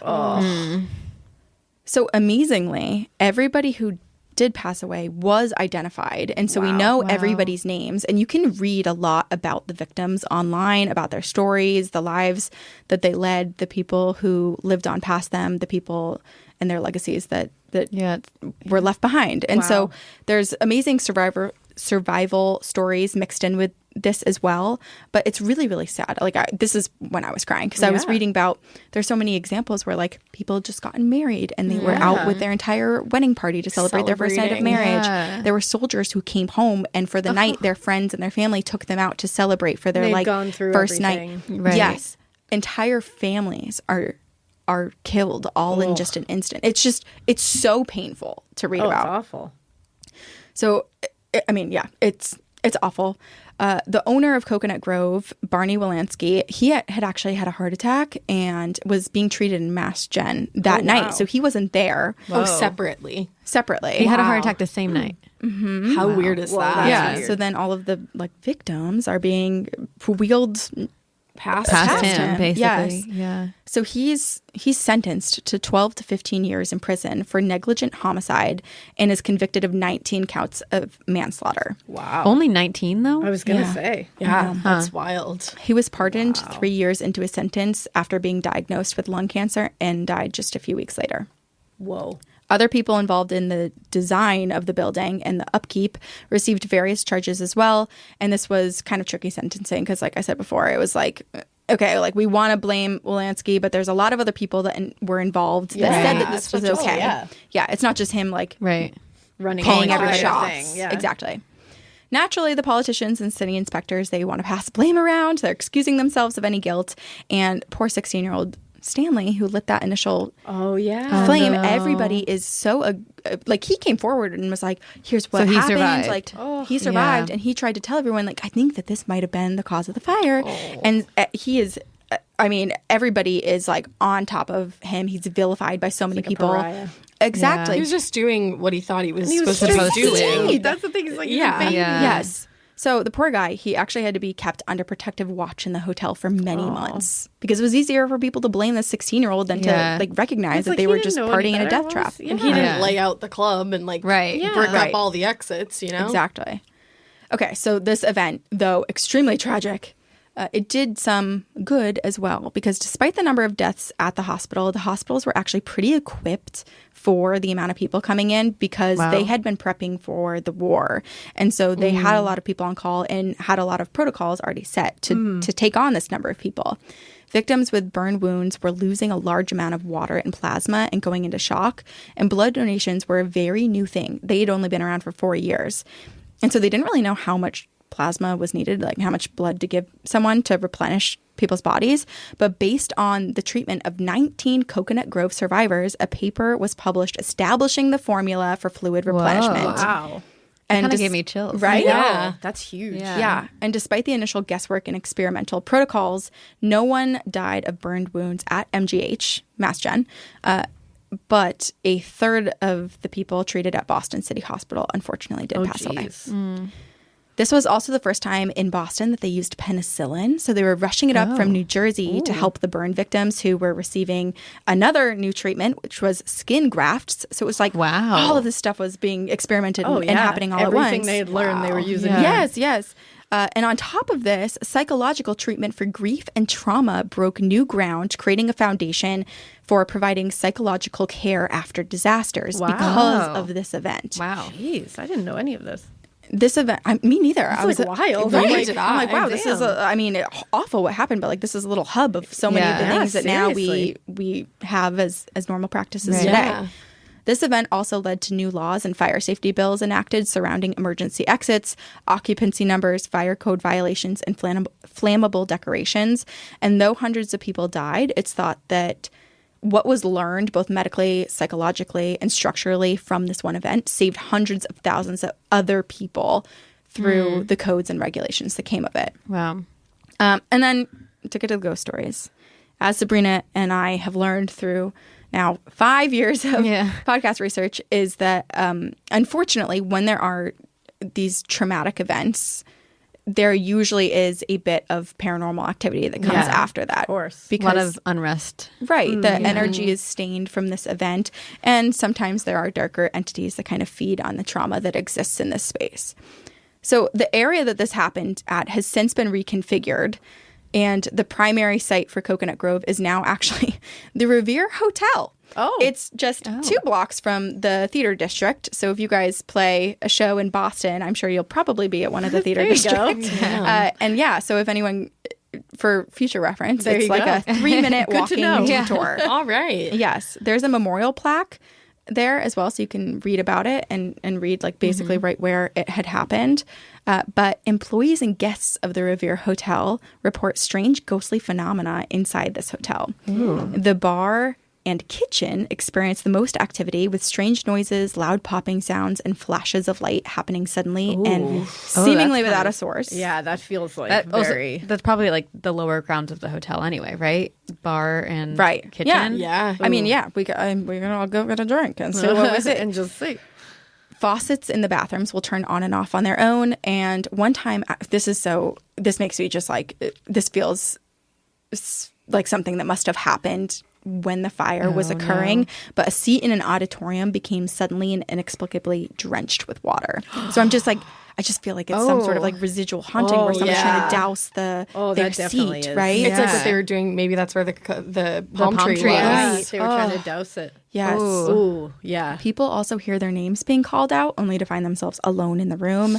And many employees have actually spotted a shadowy figure of a man walking down the hallway and past doorways. And when the employees approach him, he begins to fade away until he's no longer there. Wow. Both employees and guests have witnessed people materialize out of thin air, appearing to be confused, wandering around the hotel for a few moments before disappearing. I know. And they look lost, like they look like they're looking for someone. Right? I know. Next door, the Jacques Cabaret. Jacques Cabaret. It's where Alaina had her bachelorette was. Really? Yeah. You had no idea. We were right next door. Did you have any haunted No, I Encounters? No, you met I did Katya. meet Katya, the drag queen, though. That's Yeah, it was when she was in her Jacques days. No way. Yeah, she was there. It was a great bachelorette wow. That is party. amazing. Yeah. Okay, well, I mean, if you have a connection to Katya, Hey-o. you should ask if she's Yeah. ever experienced anything when working there. I think she used to live above it, so she yeah, probably I think does. she did. Whoa. Or did. I at mean, least. that building, like where that is, was Katya. the temporary morgue Oh, for wow. the Coconut Grove I think fire. it was Oh. either Katya that lived above or Jujubee that lived above it. I feel like it was Katya. I think, yeah, I'm but pretty I'm sure. not positive. Oh my god! But yeah, that was my bachelorette party. Wow! Look at this! Yeah, look at this connection. That. So We cool. just knew. Yeah. We just knew. Oh, damn. But so people here. Wait, where am I? Wait a second. Oh, okay. So people experience hauntings in this building too, because it was used as a temporary morgue, and they do experience some more disturbing spectral images. So at the Revere Hotel, you'll mostly get like glimpses of shadows and confused people and like odds and ends with fire and water and those things being manipulated. But a bartender walked into the dark bar here at Jacques Cabaret and saw. This is really disturbing, but saw a pile of bodies. No. Quickly turns on the light, and the image disappeared. The room was back to I normal. just got full chills. Yes. My body just did that thing where it goes, whoa. Oh my gosh. Oy. Yeah. And so Oh, what obviously, a disturbing image. to- Right. Blah. it's just so sad what Yeah. happened to these people and this fire. And I know a lot of good came of the advancements, like medically and Yeah. code wise, but it's still absolutely tragic. But what Yeah. to put like a hopeful, positive spin on what's otherwise the saddest story ever told in history, with like these spirits still wandering. Sabrina and I recently learned about or had some theories presented to us where the hauntings, where when people say like, oh, there's a residual haunting, or like I see these people wandering the hotel, it doesn't necessarily mean that it's like them consciously haunting that. But when a traumatic event happens, it's possible that a piece of your soul splinters off and like relives that trauma. So like technically, by that regard, like you could be haunting someplace. Even though you're alive right now, if something traumatic happened to you, a piece of your soul could splinter off and start haunting this one place. So like I'm haunting somewhere. I know, right? Same. right. You could be haunting yourself Yeah. and not necessarily know it. Like haunting a pill house. Like that. Yes. Yeah. And so I do hope for the sake of these people that their spirits did move on, and that what is seen is just unfortunately a splinter of that, a small piece of It's them just left like the heavy behind. energy that was left Wow. behind. Yeah. I've never heard of that. And- That's like fascinating. Super fascinating. I actually, one of my old coworkers she's super spiritual, super in tune, like can read people, is extremely experienced psychically and within the astral realm. And she actually works with a therapist to help people who experience trauma to go into the astral realm, basically, and find these splintered pieces of people and reattach them back to their soul so that they can kind of like do this healing. So I do hope that the people here that lost their lives in Coconut Grove, or just have splinters of themselves still existing here, eventually get that for themselves and are returned and made whole again. Yeah. Wow. Holy shit. Wow. Such a tragic Coconut story. Grove. That is. And it's I've heard of that story. I've just never heard like the actual The extent details of it. or Oh my the extent gosh. of it. Like I knew And you that can read case, so but much about the victims too. That's so awful. I'm and glad the you can read survivors. about them. Yeah, Yeah. I know. Actually know That's who what they makes it are. really Because there's special. so many of them. And the fact too. that they were able to identify everybody know, is that like is- a miracle. Yeah, I didn't mean that's expect almost you- 500 people. Yeah, truly. Yeah. I didn't think you were going to say that. And go Mask Jen. Wow. Right? Go Coming Mask out on Jen. top. I mean, yeah. Hell I yeah. feel bad for everyone that was at Boston City geez. Hospital, but But you know. yeah, Mask Jen. I mean, Wow. Wow. this place is haunted. Yeah. Yeah, Damn. pretty. You brought pretty it. rough. Brought the damn thing. Yeah. Right next to that plaque, you can go see where Edgar Allan Poe was born. I mean, There you but go. it's all okay, that's historic. There's cool. everything's right there. you know? Yeah. Then you can go to Jacques Cabaret. Yeah. Yeah. Then Jacques Cabaret, and then maybe a Morbid Live show in the future. There you go. You never Ghost know. one, I ghost mean, one, pretty we much don't know. anywhere you go in Boston, you're bound to find something that's haunted. I'm actually staying at the Omni Parker Hotel, which is haunted. damn, yeah, and that's a last night, haunted Nick and I were in the elevator, and someone got onto the elevator from the 3rd floor and was like, "This is supposed to be the most haunted floor." And then someone else in the elevator goes, "Actually, the 10th floor is supposed to be the most haunted." And I look at Nick and we're like, "We're staying on the 10th floor." Oh my God. I love that hotel, there's isn't a it? ton- It's beautiful. It's insane. There's Yes. a ton of Yeah. stories about Yes. that hotel. So far, Yeah. no experiences, but knock on wood. Yeah, it's her husband Nick's first time in Boston. And basically, like, nice. my tour for them on foot yesterday was like, this is where this murder happened. This is where this, like, it was all haunting and crime. It was like very little Welcome to historical. Boston. Right. Yeah. Yeah. I love it. Yeah. Wow. Well, So, but I should have had you go second. This is like such a low. Maybe we should have ended on Champ. I don't know.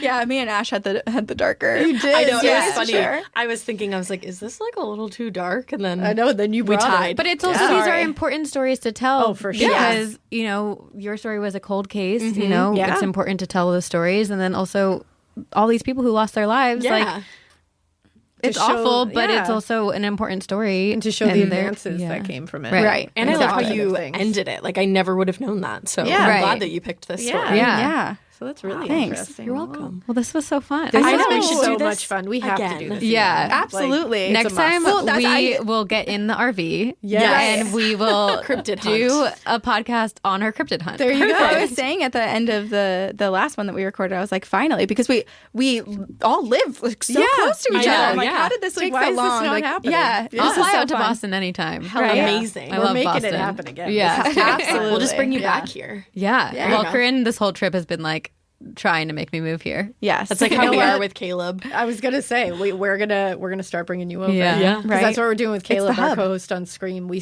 got him from got him a little California. closer. We got Oh. him to Indiana. Okay. And now It we're is way just closer. pulling him Just closer. We're in the same slowly time moving zone. closer. Oh my now. It's gosh. like, yeah. Indiana, it's another very life-changing. haunted. Like at that we'll point, see. just move to Boston. Yeah, we're just gonna pull Just it keep over coming to here. Massachusetts. Yeah. Amazing. We're working do the on same some with work you. on you.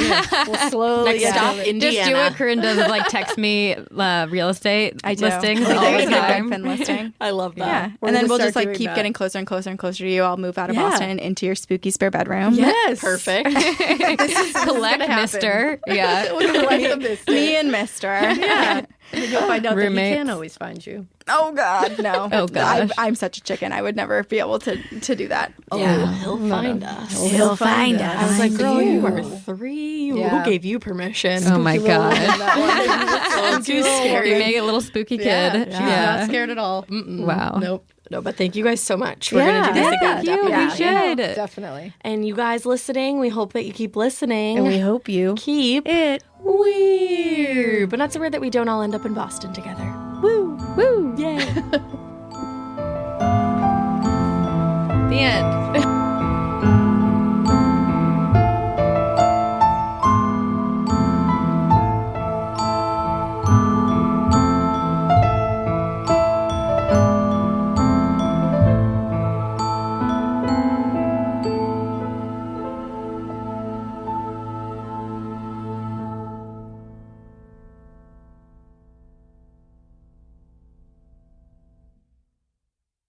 Waking up exhausted, foggy, and running on empty? For me, one of the missing pieces was magnesium support. That's why I added Magnesium Breakthrough Bye Optimizers to my nightly routine. It's a powerful all-in-one magnesium complex with 7 forms of magnesium designed to support relaxation, sleep, stress response, and recovery. If you're ready to feel more rested and have a great summer, go to byoptimizers.com/hags and use code HAGS for 15% off any order. I like things my way, my coffee, my schedule, and my treatment. So I talked to my doctor about self-injecting with the Vyvgart Hytrulo pre-filled syringe, which contains efgartigimod alpha and hyaluronidase QVFC. It's injected under your skin, subcutaneously. It means I can inject in my space, on my time. It's my treatment, my way. Visit VyvgartMyWay.com. That's VYVGART myway.com. And talk to your doctor about Vyvgart Hytrulo, brought to you by Argenx.